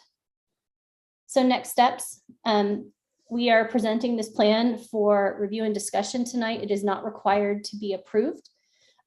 We are going to submit the required data, which is outlined in this presentation and the plan that's included in the materials, to CDE in July. And then we're going to convene a team to work to investigate options for preschool and expanded TK and further develop our plan. And of course, continue to solicit community input and explore partnerships with community organizations. So at this point, I will stop sharing, and I'm happy to take any questions that you may have. Thank you, Ms. Bauer. Any clarifying questions, trustees? Trustee Conley? Thank you, President Blakely. Thank you for the presentation, Ms. Bauer. I had a question. So when we're considering the impacts on our preschool program, let's say theoretically that the TK age children from our preschool program transitioned out of preschool and over to the TK program. If that were to be the case, could we expand the amount of openings that we have for younger ages in the preschool to pick up some of those younger children and fully use our site and capabilities? So we are allotted right now through our CSPP contract for preschool for 3 and 4-year-olds, we're allotted 198 slots. So it doesn't matter for us if they're filled with 3 or 4-year-olds. So what we would want to do is, if we're going to continue to try to fill our 198 slots, we're going to have to change how we're looking at marketing our program and communicating, because we want to reach a younger population. And I know Director Kemper has been working actually with Public Information Officer Hausman on doing that. She's been sending postcards, they've created flyers, and they really are working on that. I think that we are lucky next year because in the governor's budget proposal, they are proposing a hold harmless year for preschool. So in normal or typical years, by February, we have to be fully enrolled in preschool. So we would have to have 198 students to earn our full contract. But because of the pandemic and because of the implementation of UPK, they're going to hold harmless for us next year. So even if we don't fill to 198 slots next year, we will not lose our contract or our funding for next year. I think too, we have to look at, we'll just have to watch to see what happens. We'll have to work on our campaign. I know from talking to Director Kemper, Cupertino's enrollment for preschool is down, Sunnyvale's enrollment for preschool is down. And in San Jose Unified gave up their entire CSPP contract. They said they couldn't do preschool and transitional kindergarten, and they're going to focus on transitional kindergarten.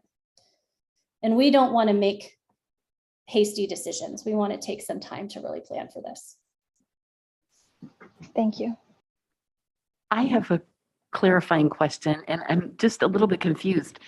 The TK is optional, but if UPK were like fully implemented and mandated, is it optional for families, or No. would they? Oh, yes, UPK is optional. Yes. So we'd have to do this whole program, but it's optional. Right. We have to follow, let's put it this way. We're mandated to expand transitional kindergarten to all four-year-olds Right. by 25-26, but it is optional for parents to enroll in transitional kindergarten. Thank you. That's what I, yeah, helps. thank you. I have a thank you. I have a clarifying question, just building on what President Blakely just asked. Can we, if we have the program, do we have to offer it to anyone who's interested? Any seats? So if there's more students, we have to make more seats available, or is there a cap to the number of seats we offer, and then the program's full? For transitional kindergarten, Right. it's just like regular elementary Just like regular school. school. Preschool, we can have a waiting list. Got it. And just a quick clarifying question around the community partnerships with the Wonder Years and Kitty Academy, just to make sure I understand. So when you mentioned they would be sort of ready to partner with us, what does that partnership look like? Is it that we would offer parents have sort of some options of where they can get aftercare? Maybe it's at our school sites, but maybe it's not. So then they would send their kid to maybe the Wonder Years, for example, and then we would cover the cost if a student qualifies. Or can you maybe just explain that to me a little bit more clearly? So in the language of UPK, we have to develop community partnerships for options for parents, but we are not required. Districts do not have to cover the cost of the aftercare, but they have to work to find options for parents. So that's what we've done. And these providers have been willing to work with us based on our start and end times of our preschool and our TK program, and have been willing to shift around to provide options for parents if needed. Our Right at School and YMCA programs already offer options for our transitional kindergarten children. And then we're hopeful as we work on our ELOP plan pending approval, that the unduplicated students, English learners, socioeconomically disadvantaged foster youth in our transitional K program would then be offered a free after school program using those funds. That's very helpful. Thank you. Any other questions, trustees, before I open it up to members of the public to comment on? Okay, if there are any members of the public wishing to speak on this item, please raise your hand in Zoom or press *9 if you dialed in by phone. And I think just about everybody on the line is a district employee. So seeing no hands, we will go back to trustees if you have any other comments or that you'd like to share. Trustee Wheeler. I'd just like to praise Associate Superintendent Bauer for this very thorough presentation. For many school board meetings, I've said I've been following this issue for years and years and years, and when this latest iteration came out, I said it was extremely complicated and nobody got it, and I'm very impressed with how you have, sorted through all this and, made a presentation that's understandable for us and looks like a way to move forward. So thank you. Agreed. Trustee Conley. Yeah, I'll just say, I think Associate Superintendent Bauer, you are our bureaucratic puzzle navigator. Should be added to your title. I'm really thrilled with Universal Pre-K that it's going to be an opportunity for our children. I think the earlier we can start with our students, especially our low-income students, our English language learning students, the more opportunity we have for them to begin early, the better. Early childhood education is, so important. But figuring out how to thread this needle and make all the pieces work together is going to be complicated. And figuring out how to fund it without being fully funded by the state is also going to be interesting. But I appreciate the time and the energy that's going into this, and I'm really looking forward to being able to have more opportunities for our youngest community members to go ahead and join our district. Thank you. And I would echo the comments of my colleagues and also just note that I would hope that over time you'd have a better sense of how many families would enroll, because if our TK enrollment last time around is any indicator, that could be a kind of wild ride, and you've got just really fluctuating needs, and you won't really know for a month or two in how many kids you have. And so that seems like a real just extra hurdle. But like you said, we'll have to thread that needle. And I hope it goes smoothly, but do appreciate all the work you put in. Did you get whatever feedback that you need on this from us? Yes. Okay. Thank you. Thank you. And I think you are up again. I am. Associate Superintendent Bauer, the next item on the agenda is the California Dashboard Local Indicators. Yes. Oh, let me move to my new presentation and share my screen. Okay. So hopefully I won't have any weird problems tonight. So tonight I'm also here to talk about the California Dashboard Local Indicators. The purpose of this local indicators are a self-reflection done by district staff with input from community about how we're doing in certain areas. And these local indicators are uploaded to the California Dashboard. And so the dashboard is a way for the public to see how districts are performing under the California School Accountability System. And there's data on that about overall performance, student group performance on multiple measures of student success. So state indicators that are reported are here: academics, suspensions, English learner progress, chronic absenteeism, and then there's graduation rate in college and career for high school districts. Local indicators, which are identified, require districts to do a self-reflection. And we reflect on basic services, implementation of state academic standards, parent engagement, school climate, and broad course of study. Local performance is measured. We do the self-reflection yearly. We come to you and present the results of this reflection for approval, and it is required to be approved in conjunction with the local control accountability plan. So this will come back to you for approval at the June 16th meeting. And then we upload the information to the California dashboard no later than November 1st. This is just kind of a picture of what the dashboard looks like if you go to its landing page.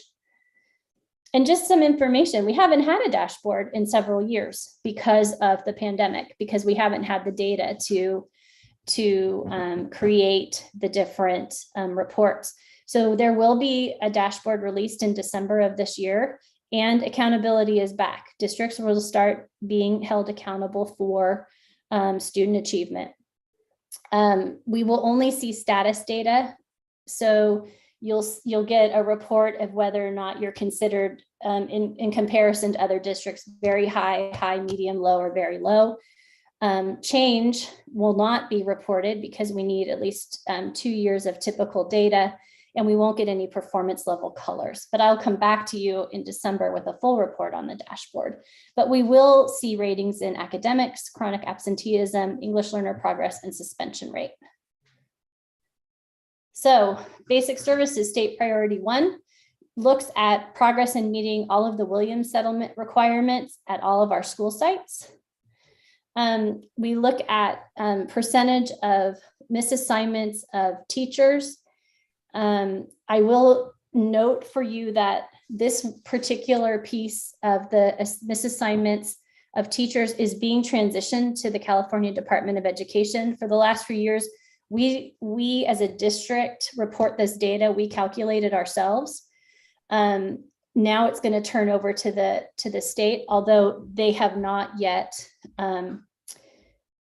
published the data. So we did our calculations ourselves, and we feel like they are valid. They have been valid over the last few years, but we will make changes if necessary once that data is reported. We did have 2 misassignments total.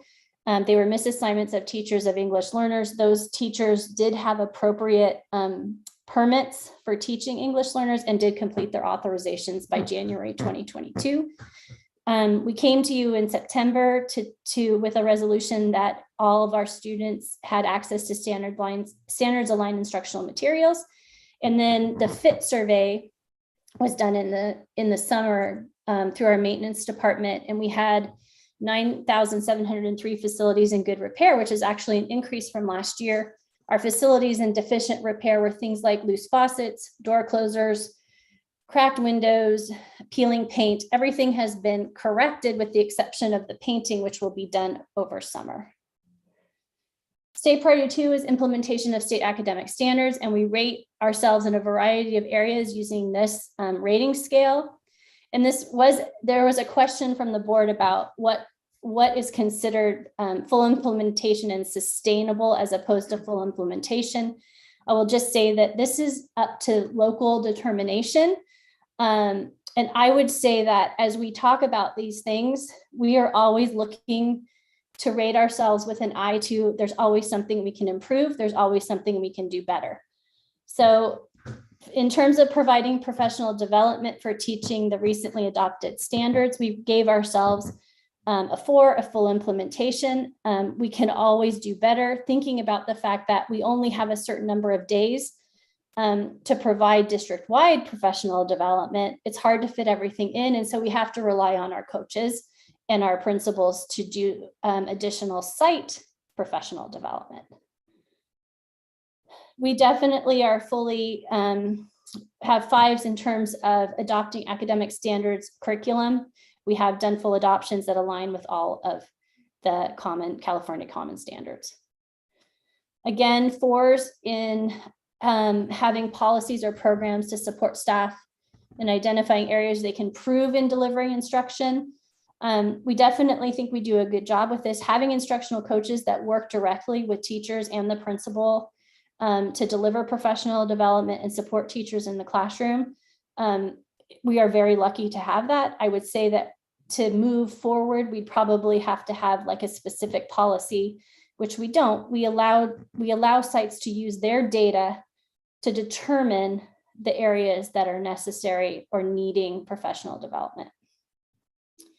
Our progress in implementing the academic standards, there was also a question around career technical education.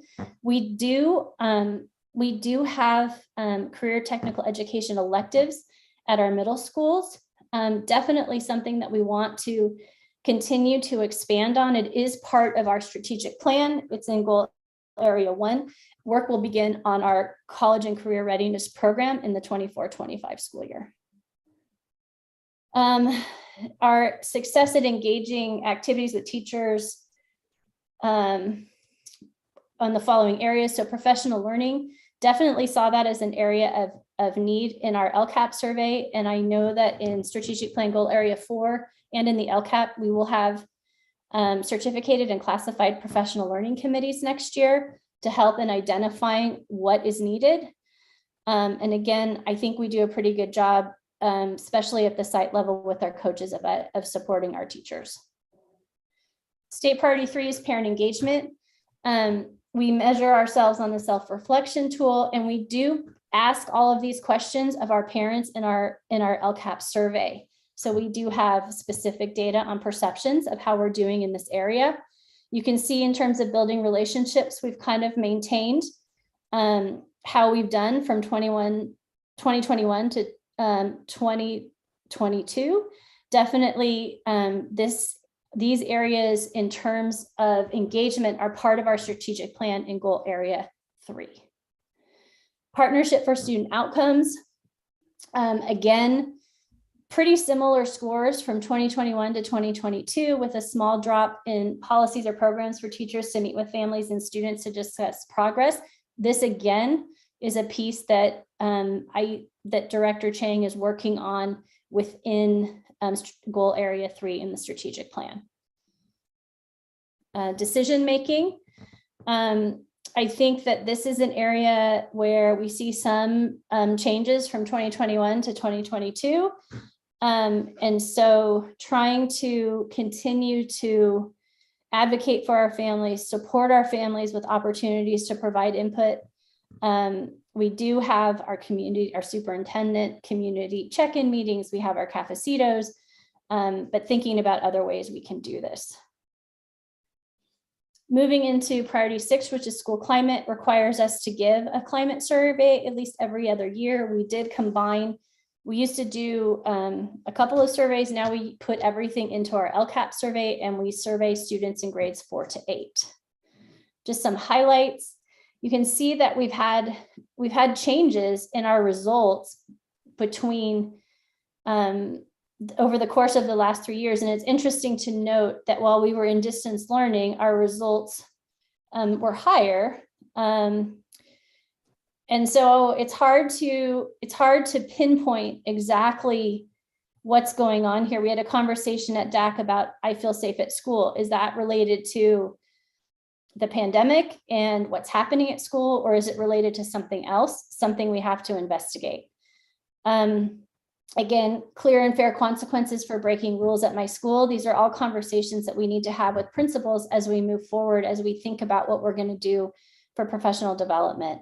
The other area that stands out for me is my school is clean, and we've made some adjustments in the local control accountability plan for what we're going to do with our custodians and our maintenance department. And we've started having conversations with our principals about how we can better manage what's happening at our schools and our sites.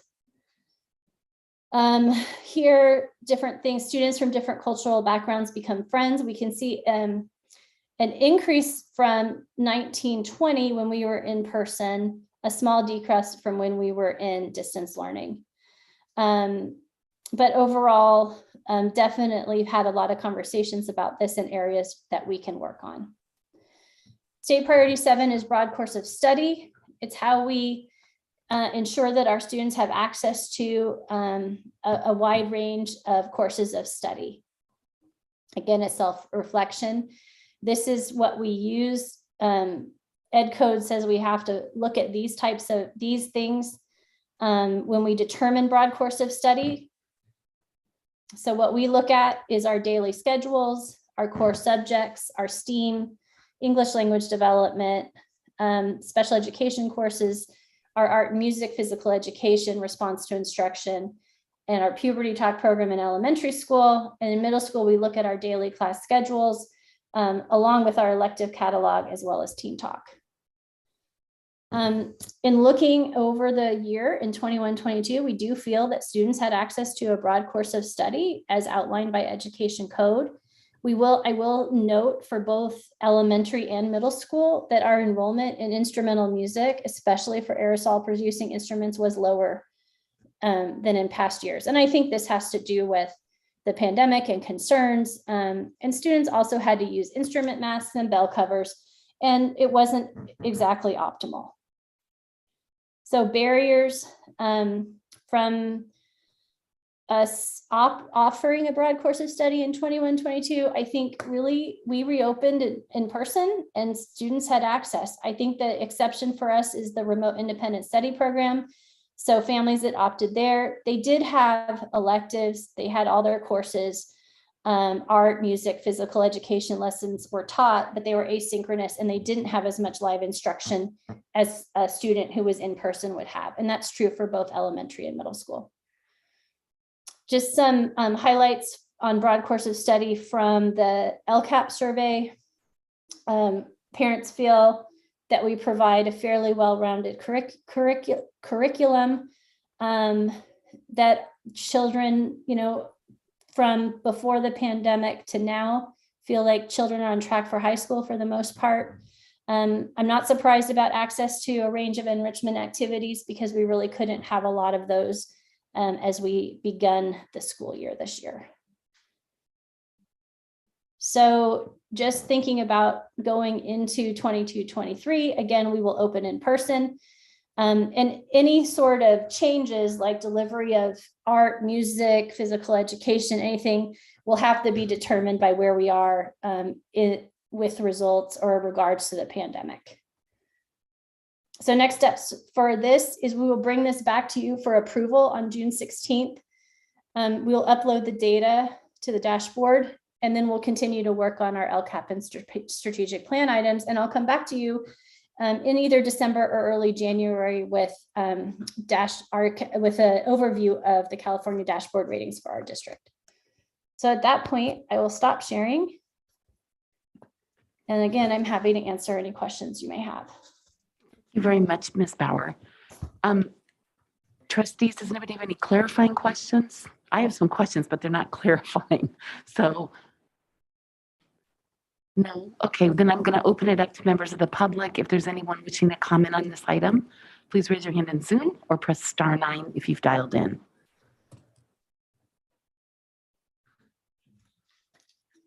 And again, I don't see any. So, should I ask my questions, or would somebody else like to start? Okay. So one of the things that troubled me a little, on the data, it seemed like a lot of things like were kind of higher or lower during the pandemic year, and most of them sort of balanced out. They were within, on the surveys, within a couple of percentages of where they had been 2 years ago. Yes. But one in particular on the school climate one was my teachers encouraged me on a regular basis. Mm-hmm. And that one had gone from 87 before the pandemic or in the first year to 93. And then this year, 73. So it dropped 20 points from last year and 14 from 2 years ago. And I'm just wondering if we have any hypotheses for that, because that's troubling me. I mean, I want teachers to encourage kids. I think that's what it's all about in many ways. And then, do we have any action plans or steps in mind to try to turn that one around for next year?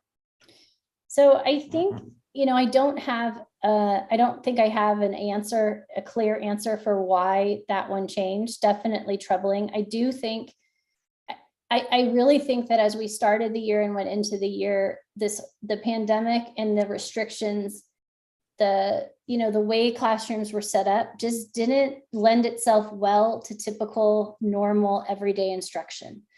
And I think we were feeling that, especially as we gave the survey, as we were coming out of this horrible spike in cases. And I do think that has some impact on how respondents, how students, staff, teachers, parents responded to the survey. We haven't talked specifically about that particular item, but we have talked in depth about the fact that we did see some drops with certain areas in our cabinet retreat, and we'll be looking to, the sites have been given all of this data, and they'll be looking at that as part of their site plan as we move into the fall. Okay, thank you. And remind me what the time frame the surveys were given, like in February-ish? The survey opened January 31st and closed on the Friday before February break. Okay, thank you. My other question had to do with instrumental music. I don't know if it's too early to get a sense of what the enrollment will be like for the coming year. I know that there were lots of reasons that you cited for things having tapered off a little bit, but I know there was some concern among some of the music teachers that we sort of, it's like the lost generation. And when we didn't get them when they were young, they were never going to come back. And I know I've heard this from the high school performing arts teachers as well, that they're like, please, boost up your middle schools because we need people who play music. Right. I don't have fifth grade numbers for you yet. We will have that in August. I will say that our CSMA is offering an honors program free of charge to any of our rising fifth graders and then rising sixth graders. And that program has been very well registered for, and it'll be happening this summer. So I think interest is coming back. I don't have the numbers at my fingertips for middle school music, but because they're in the process of scheduling, but I could get those for you. Okay, I'm just hopeful that we'll continue to make room for that, even if they're a little under enrolled, until we get things coming back, because that has been a real strength of our district for many years. So thank you for looking into that. Yes, the choir performances were definitely exemplified that today at the graduation, the promotion ceremonies. Thank you. Other comments, trustees? I do want to say the instrumental concert at Graham was excellent also, playing the students in and out. Trustee Conley. Thank you, President Blakely. So when I look at, the great data that is presented here, I think about how, not only how is this being discussed at school sites, but how is this going to be in the school site plans? Are these metrics that we are going to use for some of the things in our strategic plan itself? Can we actually link our strategic plan kind of dashboard to this California dashboard or to some of these indicators? What is your, vision or thoughts around how we tie all of this together so that it's not just data that we look at and discuss, even at the school level, but something that we kind of actionably continue to work on and improve over time? So I'll say that we've had so just as initial, we share the district-wide results with all the sites so they can see, and they actually get a data supplement so they can actually drill down by question. They also get a site-based data supplement. So any parent, student, or staff member that responded to the survey at their site, we have that specific data over time. And so they share that with their advisory groups and their staff, and then they use that data as part of planning for their site plan. I think that tying the strategic plan, and Dr. Rudolph might want to add more, but tying the strategic plan to the dashboard, I think is a little bit difficult at this early stage. The dashboard is very specific and very much directed on certain indicators, and they have their own cut points, their own colors, and how this is done based on federal requirements. But I would think that what we would want to look at is change over time and improvement over time as we roll out all of these great things that we're doing in the strategic plan. And we're working on professional development and supporting our teachers, and we have high quality site plans. We should start to see an improvement over time in test scores, as well as on our California dashboard. Again, our dashboard results were fairly strong before the pandemic. So now we're kind of resetting. Thank you. Did you want to say anything about that, Dr. Rudolph? No. Okay. Any other comments? Trustee Wheeler. I have a motion. Oh, but we didn't need a motion on this one. I know. That's why I turned my light on. Oh. So after you're done here. Okay. Does anybody else wish to speak on the dashboard local indicators? Trustee Wheeler. Yes. It looks like we're probably going to get done before 10 o'clock, but just in case, so we're not rushed, I would like to make a motion that we extend the meeting a maximum of 15 minutes. So from until 10:15. Second. All in favor, please say aye or raise your hand. Okay. On a motion made by Trustee Wheeler, seconded by Trustee Berman, the meeting will be extended by a maximum of 15 minutes to 10:15. Okay. We are now moving along to item D, the LCAP federal addendum, and then we get to let Ms. Bauer go for the evening. Actually, I get to go. Excuse me. I will come out, and that's Director Chang. Oh, thank you. Thank you, Ms. Bauer, and welcome, Director Chang, and congratulations on your 10-year anniversary also.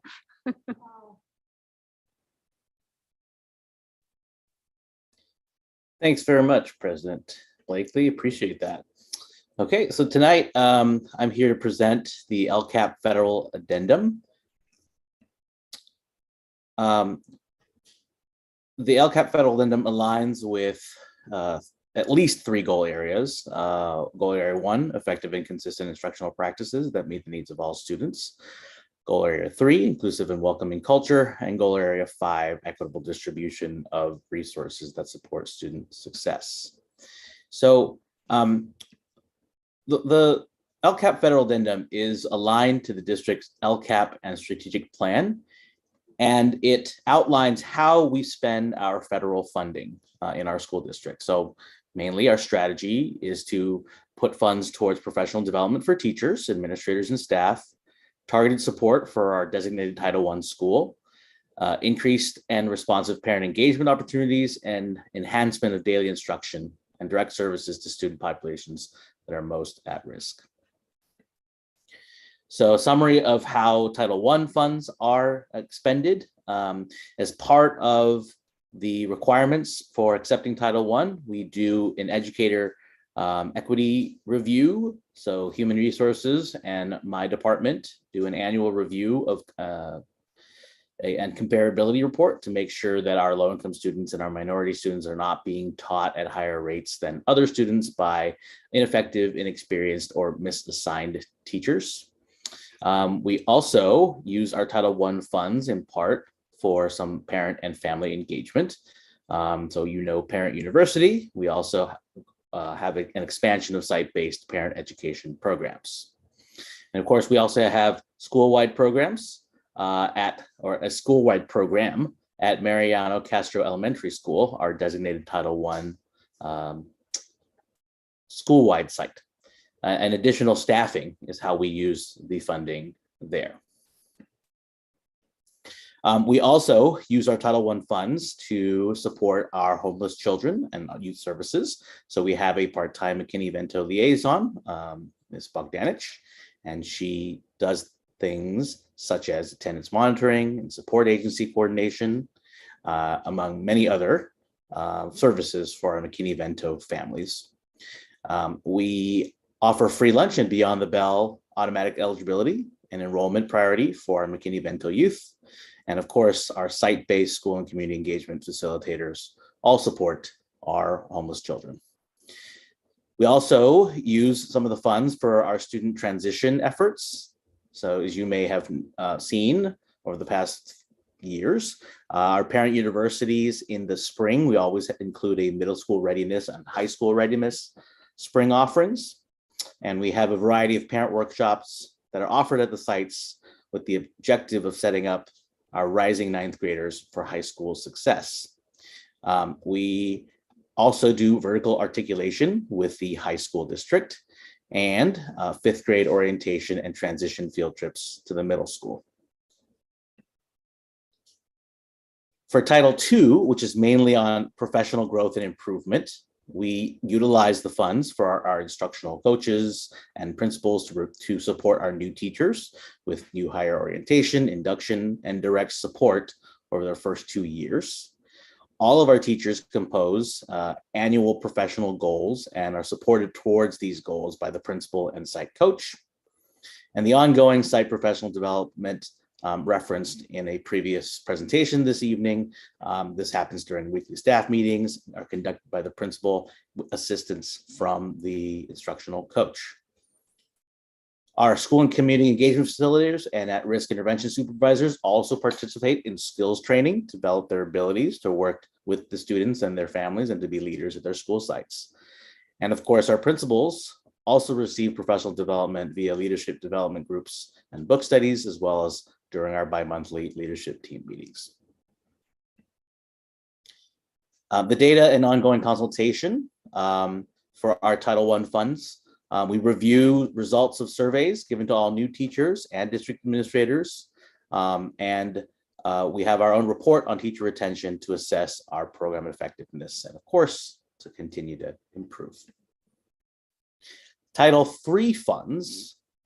These are funds focused towards our English learners. So we have professional development opportunities to help our staff and other community leaders become more proficient at instruction, especially our teachers, of course, English learner instructional strategies, culturally responsive pedagogy and practices, the use of technology for classroom teachers, release day, job embedded, conference, and after school formats are how these PD opportunities have taken place and will continue to take place in future years. We also use the funds for enhanced instructional opportunities, such as supplemental materials and curriculum. For example, English 3D. We have newcomer software programs, specifically Imagine Learning, and online teacher resources, such as Learning A to Z, which is also known as RAS Kids. We also use our Title III funds for training our staff on sheltered instruction observation protocol instructional strategies, and of course, specific English language development instruction training and delivery support. Title IV funds can be used to provide students with a well-rounded education, improve school conditions for student learning, and improve the use of technology to increase the digital literacy of all students. And this fund is actually slightly flexible and can be transferred to other title funds if necessary. So the activities and programs that Title IV funds have funded and will continue to fund will be for our specialized NGSS professional development. This is science for our STEAM teachers via Discovery Education. And teachers are trained on the engineering design process with a focus on problem-based learning. So next steps. So as outlined in this plan summary and in the actual document of the federal addendum, we'll continue the implementation of programs as described. And in spring 2023, we'll prepare the next federal addendum as part of the LCAP process. And with that is the end of my presentation. Thank you, Director Chang. Very clear as usual. Any clarifying questions, trustees? If there's any members of the public wishing to speak on this item, please raise your hand in Zoom or press *9 if you've dialed in. Okay, seeing none, trustees, did anybody have any comments about this item or feedback you wish to share? Okay, I guess we are informed, and I wish you luck with the ongoing implementation of these programs. Some of them are very important, and we appreciate your leadership in this area. All right, so the next item on the agenda is the governor's May revision to the proposed 2022-2023 state budget. And we have Interim Officer Ron Wheelahan presenting on this topic. Thank you. Good evening, board members, staff, and community members. Can you hear me okay? Yes, we can. All right, thank you. So I'll go ahead and read my name into the record. I'm Ron Wheelahan, the interim chief business official. I'm a retiree filling in for Dr. Westover's leave. Tonight, I'm going to cover the highlights of the governor's May revision. It fits into our strategic plan under equitable distribution of resources.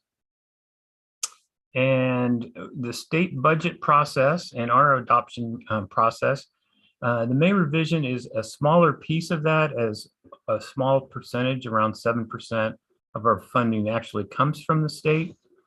But we're at the point of looking at what the governor has to offer, and it is actually a very good budget year for the state of California.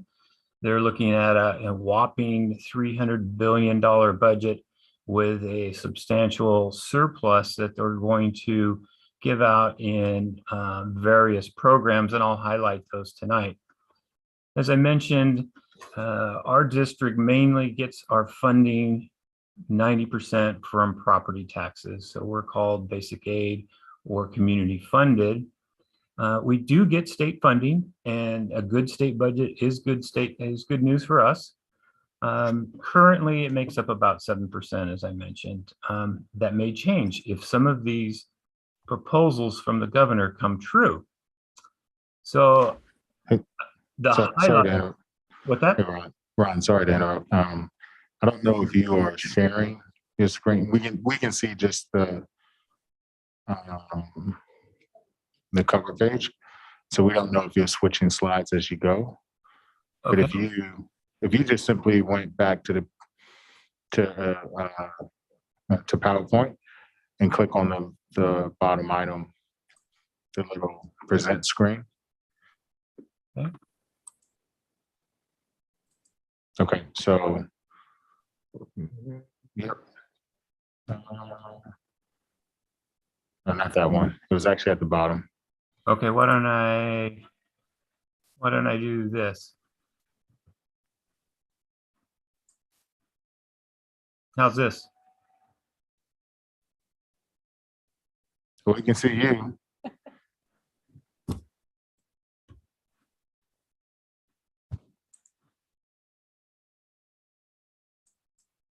You're not sharing. If you're doing it, but you're not sharing your screen right now, so we can't see. Okay.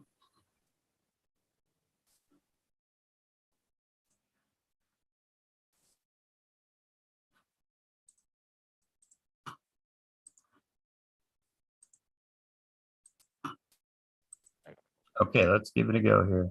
Share screen.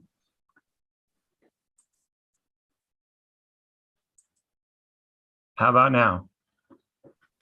Okay, so click the X next to the animation P and get rid of that. No, down here. Oh, you can't see me moving my mouse, sorry. You see where it says big bright red letters, animation P?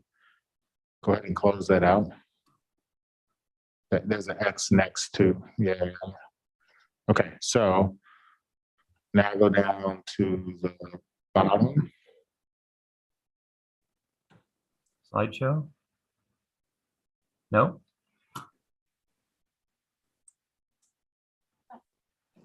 Well, you're not sharing your screen now. Okay. Which one should I pick? Screen 2? There you go. Okay, I apologize. Rookie, No worries, rookie here at the technology. So I will catch us up. This fits in our budget process. We're at the May revision, and our next couple of meetings we'll have a hearing regarding the budget, and from there we'll adopt the budget. So as I mentioned, we are a community funded district, which means most of our revenue comes from property taxes, and a small amount comes from state funding, which is around 7%. So I'll cover the highlights, and I know I'm the last one up. I'm sure I can get through this in just a few minutes. So the highlights that affect community funded districts include the 6.56 COLA increase only on our state funding, not on our total LCFF funding. We have the opportunity or a potential one-time discretionary block grant. There's also funding for the Extended Learning Opportunities Program, which we're calling ELOP. And we also have as a proposal, additional funding for the Universal Meals Mandate.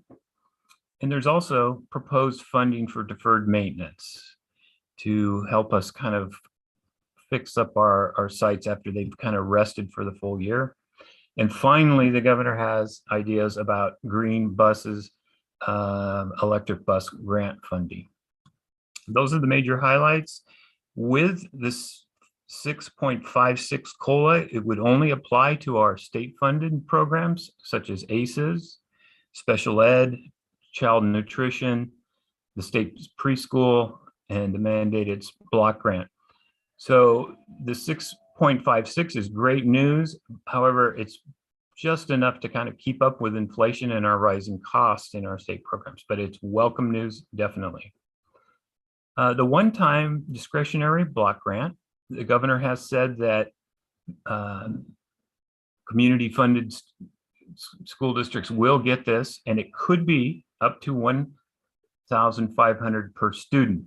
Now, we don't know if that's going to be per ADA per student or just unduplicated students. So we're waiting for the legislators to kind of work that out with the governor on who gets that and what's the amount.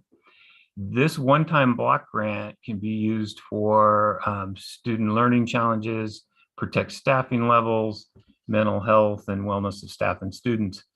So we can either multiply that out, by our unduplicated students or total students. So somewhere between 3 and 6 million. So that's a big target, but let's see what happens on that one-time grant as the state tries to spend off some of the one-time money that came in through capital gains tax and an exceptional year in personal income tax.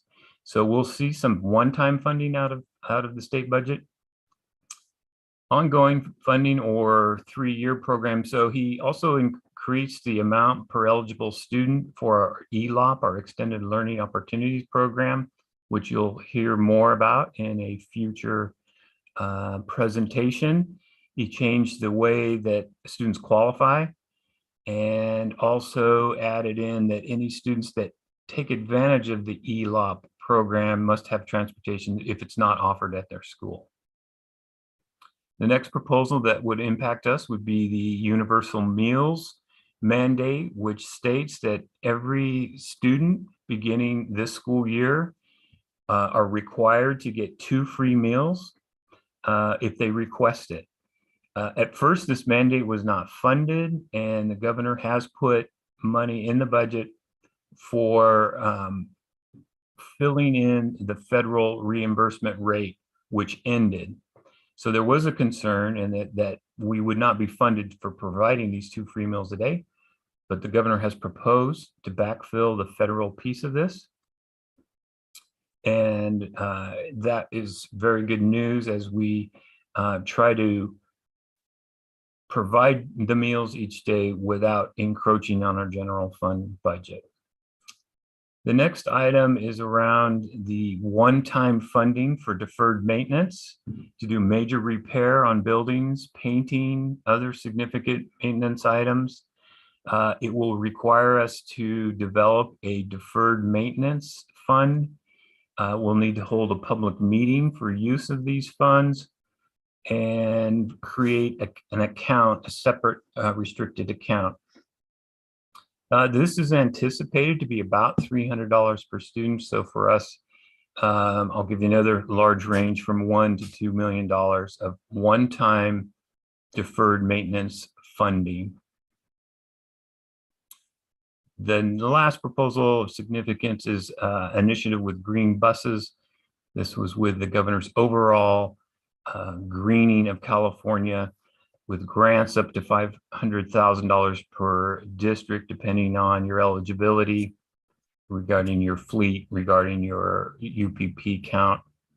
And you can also use these dollars to build out your infrastructure to have bus charging stations. So those were the 6 highlights of the governor's budget. So next we're waiting to see how the negotiations go between the Governor Assembly and the State Senate. We should have a bill or budget out from the legislature by June 15th. So the governor can sign the budget as soon as July 1st. I believe last year he signed it around the 7th. And then 45 days after that, the district may adjust the budget in a 45-day budget revision to account for those dollars that are coming in and allow you to appropriate those as a board so that we can go ahead and start setting up programs to use the new funding. So that's the highlights of the state of California, a banner year. Definitely a majority of the funding is going for schools, is going to LCFF districts, but the governor does have some categorical programs built into his plan. And if there's any questions. Thank you. Clarifying questions, Trustee Wheeler. Yeah, I couldn't see which slide number it was, and the slide went by pretty quickly, but it's probably around slide 10. But there's something about required busing. Right, required busing for the ELOP program. So if you don't offer the ELOP, the Extended Learning Opportunities Program at a student site, you'd have to bus them over to that. You also might be thinking of the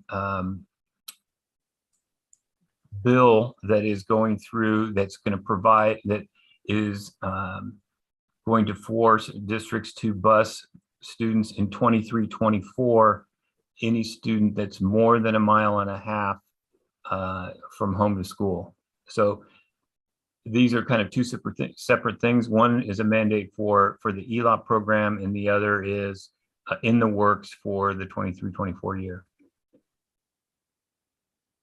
Thank you. And I'm not certain how that's going to impact us. Yeah, thank you. So I don't know what more to say other than, can you tell us more later? Absolutely, as this unfolds. Yeah. Dr. Rudolph, did you have a comment? Yeah, it would only impact middle schools at this moment. No elementary student. Well, let me take it back. Middle schools and choice schools, because no elementary student lives outside of 1.5 miles. That's the maximum radius at the elementary schools. At middle schools, because of the way they're divided up, that is a considerable amount. What we need to find out if it passes is whether or not the community shuttle actually counts, because they do run routes. Thank you. Any other? Oh, Trustee Chang. Just one question. And children at Space Parkway are beyond, but they are already provided busing services.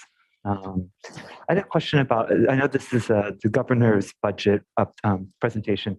There was real good slides for us kind of put the public on the key dates to be aware of for this process for the state budget. But what are some key dates that the public and the board should be aware of when it comes to property updates on county property tax and community property tax numbers?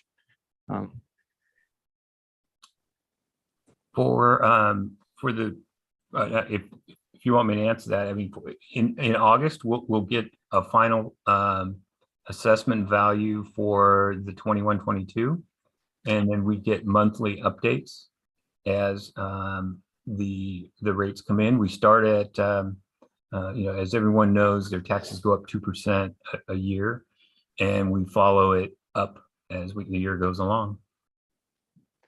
Thank you. Trustee Conley, you have your hand up. Thank you, President Blakely. So, this is the kind of thing that moves so fast once the legislative process gets going. Actually, the governor and the legislature did reach an agreement last night on the budget. It is still, not finalized and signed in, so I'm sure there's going to be a little bit more wiggle room in it. But there were some big changes in how it affects schools. One of the things that might impact us is that both the legislature and the government are proposing an over $8 billion discretionary block grant for use on personal issues, that it implies that it could be used for pension obligations. So CalSTRS and CalPERS hadn't been in the previous May revise of the governor's budget, and that was a significant cost to districts, including ours. So I'm hopeful that that makes it through. I don't know if you've heard anything about that yet, Mr. Wheelahan. And then, school transportation stuff is going to shift again. There's less funding in this negotiation than there is in what the May revise had. But there's, it doesn't impact us as much, but there's a significant increase to the LCFF base. Right now, the governor had proposed $2 billion, and the legislature is proposing $6.5 billion. Yeah, so on the discretionary block grant, absolutely, that is what it is a discretionary with the board to cover any unfunded items you may have. One thing, community funded schools is around TK. There's no targeted funding. So, and there's, like you say, pension benefits. There's a lot of items, but it varies from district to district. So he's allowing, a la Jerry Brown, for boards to decide on where they want to put this discretionary funding. But it is of one-time nature. So that's one thing. And then on the school busing, absolutely, the state of California got out of the K-12 busing business in the 2008, 2009, where they used to match and help us with transportation.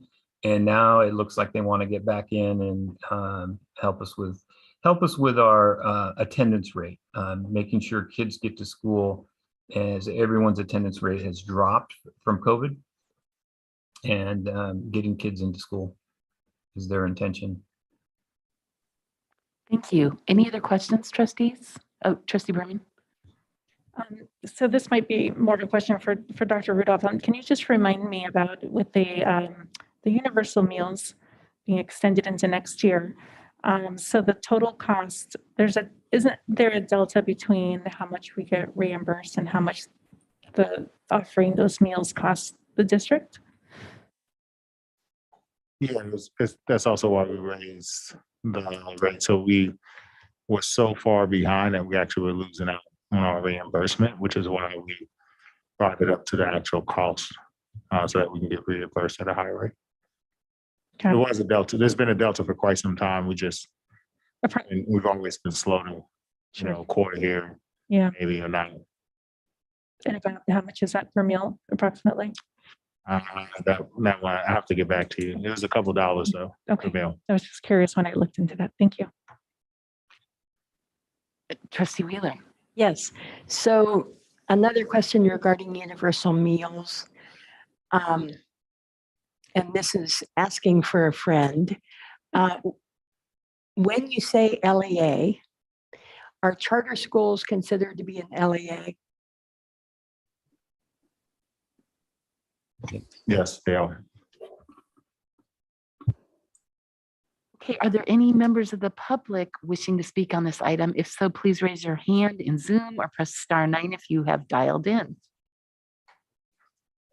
Okay, I don't see anybody. So other comments or insight, trustees, that you'd like to share? Trustee Berman? So Trustee Wheeler and I were at the Capital Advisors May Revise meeting last week at the county office, and something that I heard there that I keep hearing, and I think, just good to sort of remind everyone that there is a recession looming. So even though, it feels like, there are a lot of funds that have come in, and just keeping in mind that these are one-time funds, and it's really challenging to think about, staffing and programming when you're not really sure if that money's going to continue to come in, and recognizing that, that things are going to go flat pretty quickly, and they are pretty confident that it's coming. So when I heard that, I was glad that we've had a healthy reserve, and knowing how important that's going to be in the next few years. I feel like we've done a really good job of keeping it our finger on the pulse of the budget, and we'll be okay when that happens. And I have a question just following up on that. The discretionary block grant, is that something that we could put into reserves, or does it need to be spent?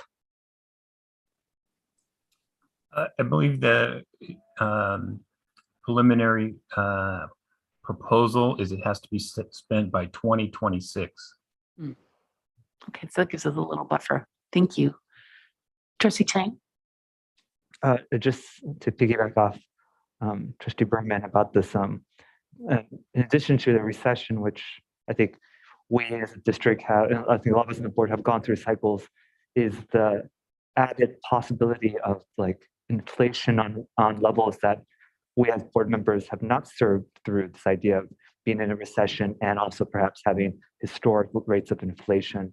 So I just think as we're looking at after the summer, we look at the budget again, I hope our adjustment for inflation will reflect this new economic reality hasn't been around since the 1970s, perhaps, especially when we adjust from what teachers and people may ask for cost of living adjustments and things like that. It's an art, not a science. Thank you. Well, if there's no further comments, we appreciate your presentation, Mr. Whelan, and I guess you can call it a night. We will move along now to item 11, board updates. Did anybody have any updates that they wanted to present here this evening? Okay, I know several people routinely submit them in writing, so thank you for that. Okay, item 12 is items for future agendas. Dr. Rudolph, I think you said there were a couple. Yep, we have two. So the first one is discussion of adding a transgender and gender non-conforming student policy. discussion of adding a transgender and gender non-conforming student policy. Don't we already have that addressed in one of our policies? I thought that we revised that a couple of years ago. And Trustee Conley, you also had a question or a comment. Yes.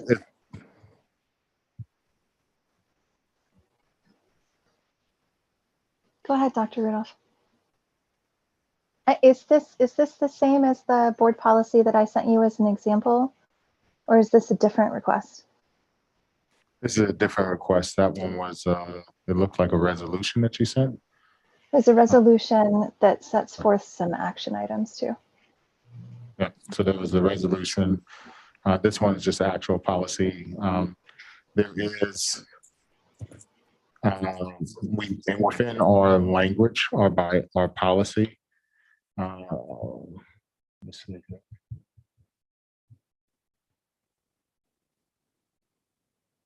Give me 1 second. Yeah, I'm trying to find it too.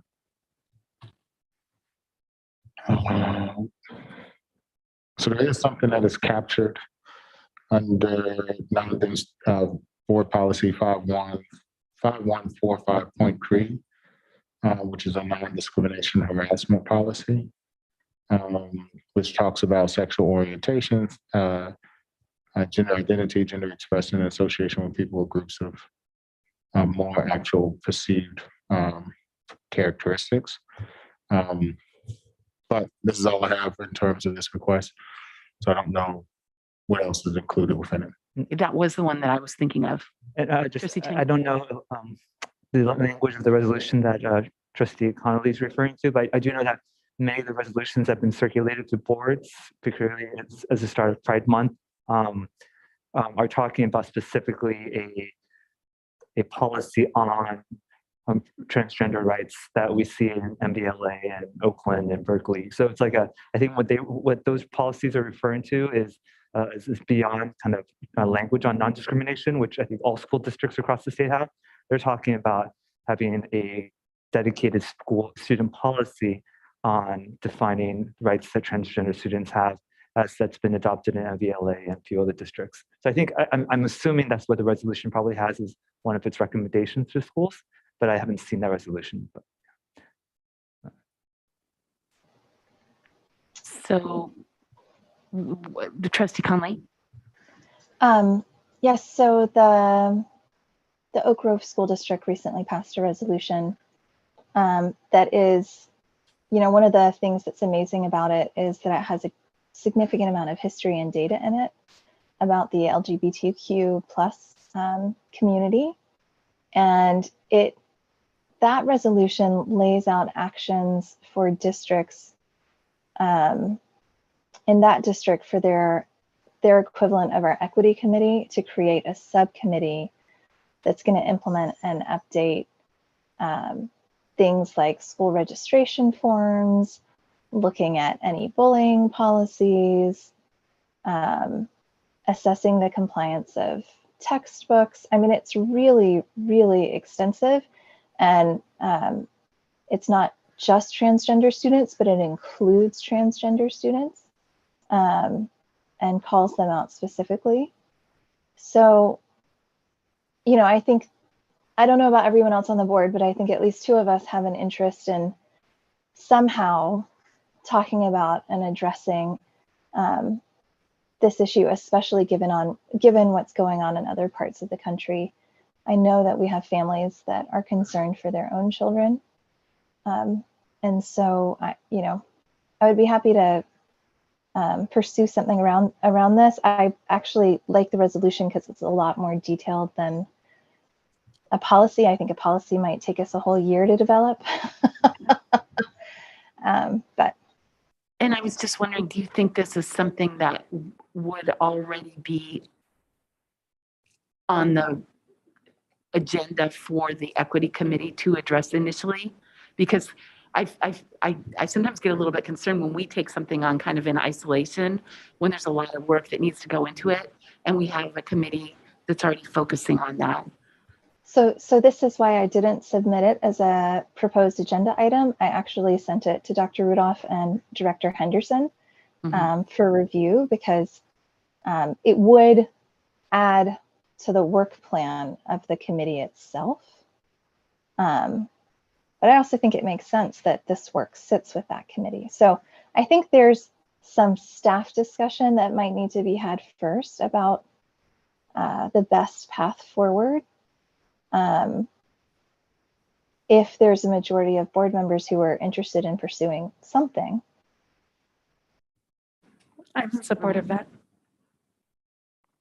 I'm certainly open to it, but I don't know that that we're the best group independently to take it on in isolation. I would prefer relying on the committee to make initial recommendations, or wherever Dr. Rudolph and staff wanted to tuck it in. So just to be clear, you're looking at, you want to add to a future agenda policy, or you want us to look at the resolution? I think I may have got lost in the conversation. Sorry. Trustee Chang. Just a procedural thing. I think that part of that process of putting things on a future agenda is so that the public gets a chance to see that this is something that we're directing the district to do. I feel a little uncomfortable. I mean, I understand the district can choose to pursue this on their own, but for us to, first, I fully support, I hope that the district pursues this, and I think we should agendize this so that not that so that we're prescriptive, but so that the public can have a chance to weigh in, that we are asking the district to have the equity committee look at this, but I think that for us to kind of go in a majority and say, oh, we're not going to agendize it, districts is going to do what the board said here, is kind of like doing something on a non-agendized item.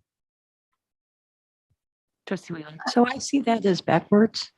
I think it's absolutely the right thing for the equity committee to be discussing and bringing forward a recommendation to the board instead of the board asking or prescribing to the equity committee what to do.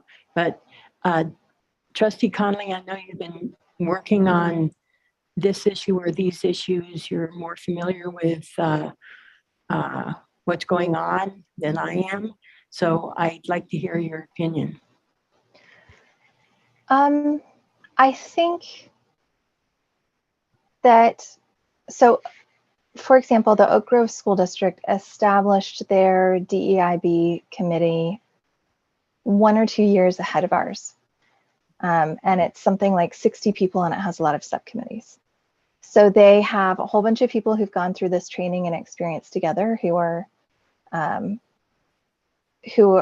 working on developing policies. They're just a more mature equity committee than we have so far. It's, aspirational. I think we'll get there. I'm happy to just forward the resolution to trustees so everybody has the information. It's on the Oak Grove website as well. They passed it. But I think that Director Henderson has the best grasp right now of the scope and sequence and kind of capacity of the equity committee at the moment, which is why I didn't bring it up as an agenda item yet. I wanted to see what her thoughts about it were, and then it might have to be, is the equity committee ready to address it? I do assume that something will happen in the next year, probably around this. Trustee Chang, and please note that we only have 8 more minutes. Thank you. Would a way about this be for us to explore a resolution? I think as a resolution, it's not being prescriptive, but conveys the sentiments of the board, and I think it provides a sense of both the equity committee and the community. Okay, we just did a resolution on gun violence, so perhaps the way forward is not to ask for an agenda item to change policy, but an agenda item to have a resolution. I mean, I think it's an appropriate month to do the resolution. I think it brings safety to kids. Trustee Wheeler. Yeah, so I think this is something that our equity committee should be, we can ask our equity committee to look into. But I think asking for a resolution right now kind of cuts the equity committee out of the picture. So I'm interested in hearing more about the work, but I think having an agenda item about this right now is not the right thing to do. May I make a proposal? Since Trustee Conley has been very interested in this issue and involved in the committee, and you are clearly, I mean, I think all of us support rights, right? But would the two of you maybe want to make a little subcommittee and look into it a little further and come back with a recommendation? Is that something that would be of interest to you, Trustee Conley? Sure. Yeah, we can take it offline. Yeah. So TBD. All right, thank you. So, and then I think there was one other item, Dr. Ruff. Yes, so discussion on safety from gun violence and MVWSD tied to upcoming Measure T security upgrades.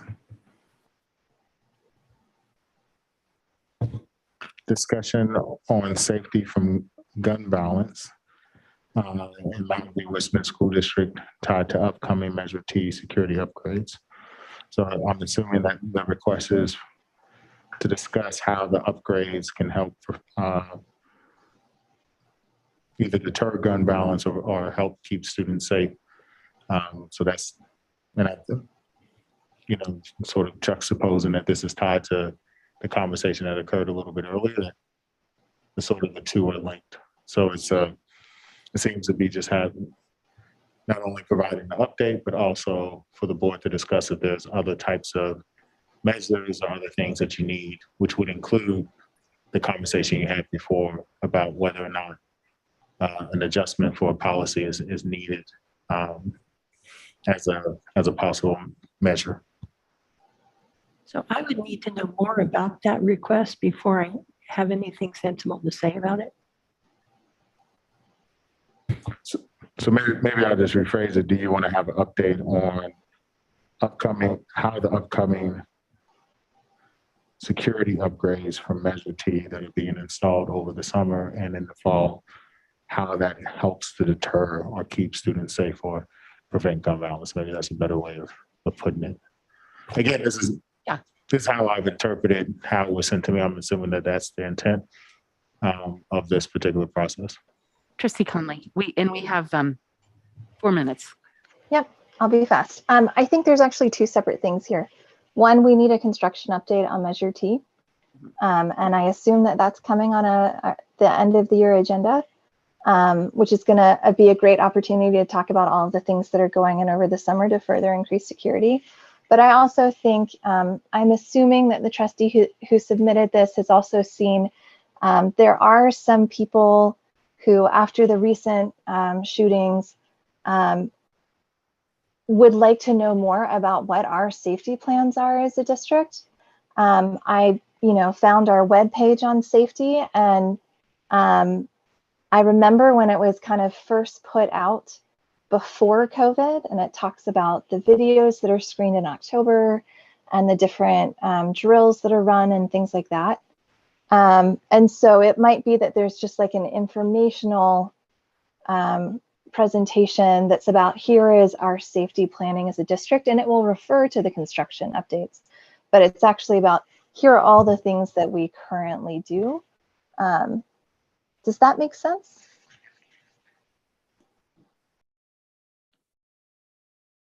I don't know who submitted this. I mean, I think we do routinely get periodic updates on that. I don't know that we would be scheduling it for our next meeting, but in the fall.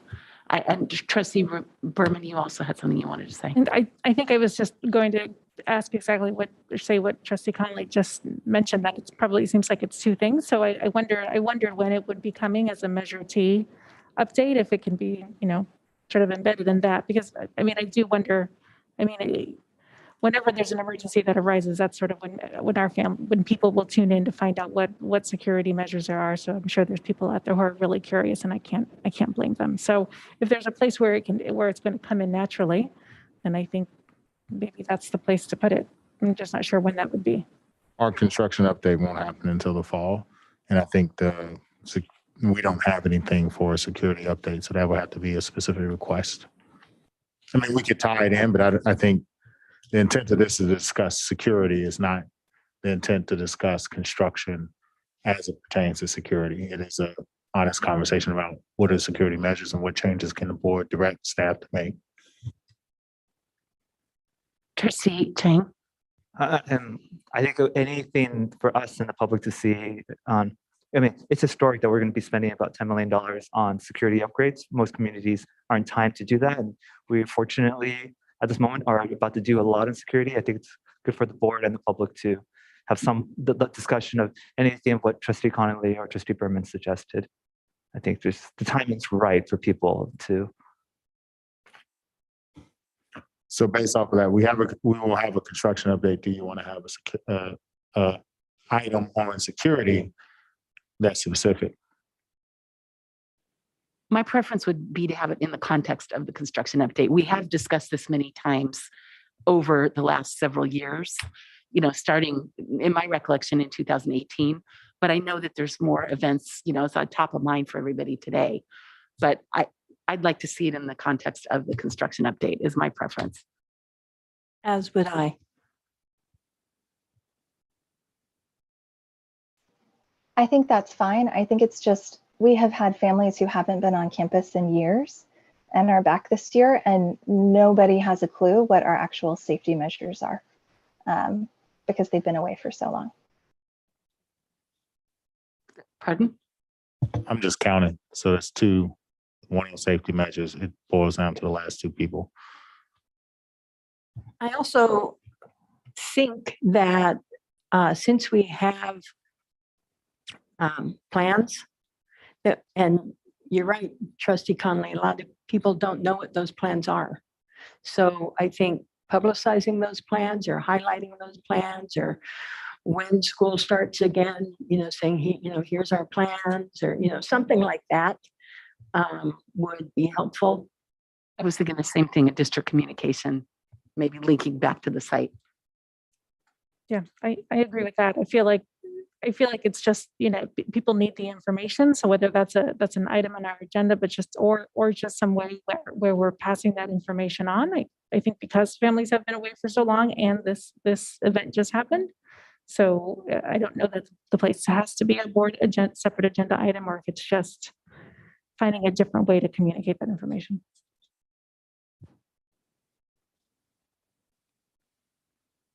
It's up to you, Chris. It's your vote. I mean, I support what Trustee Connolly was saying.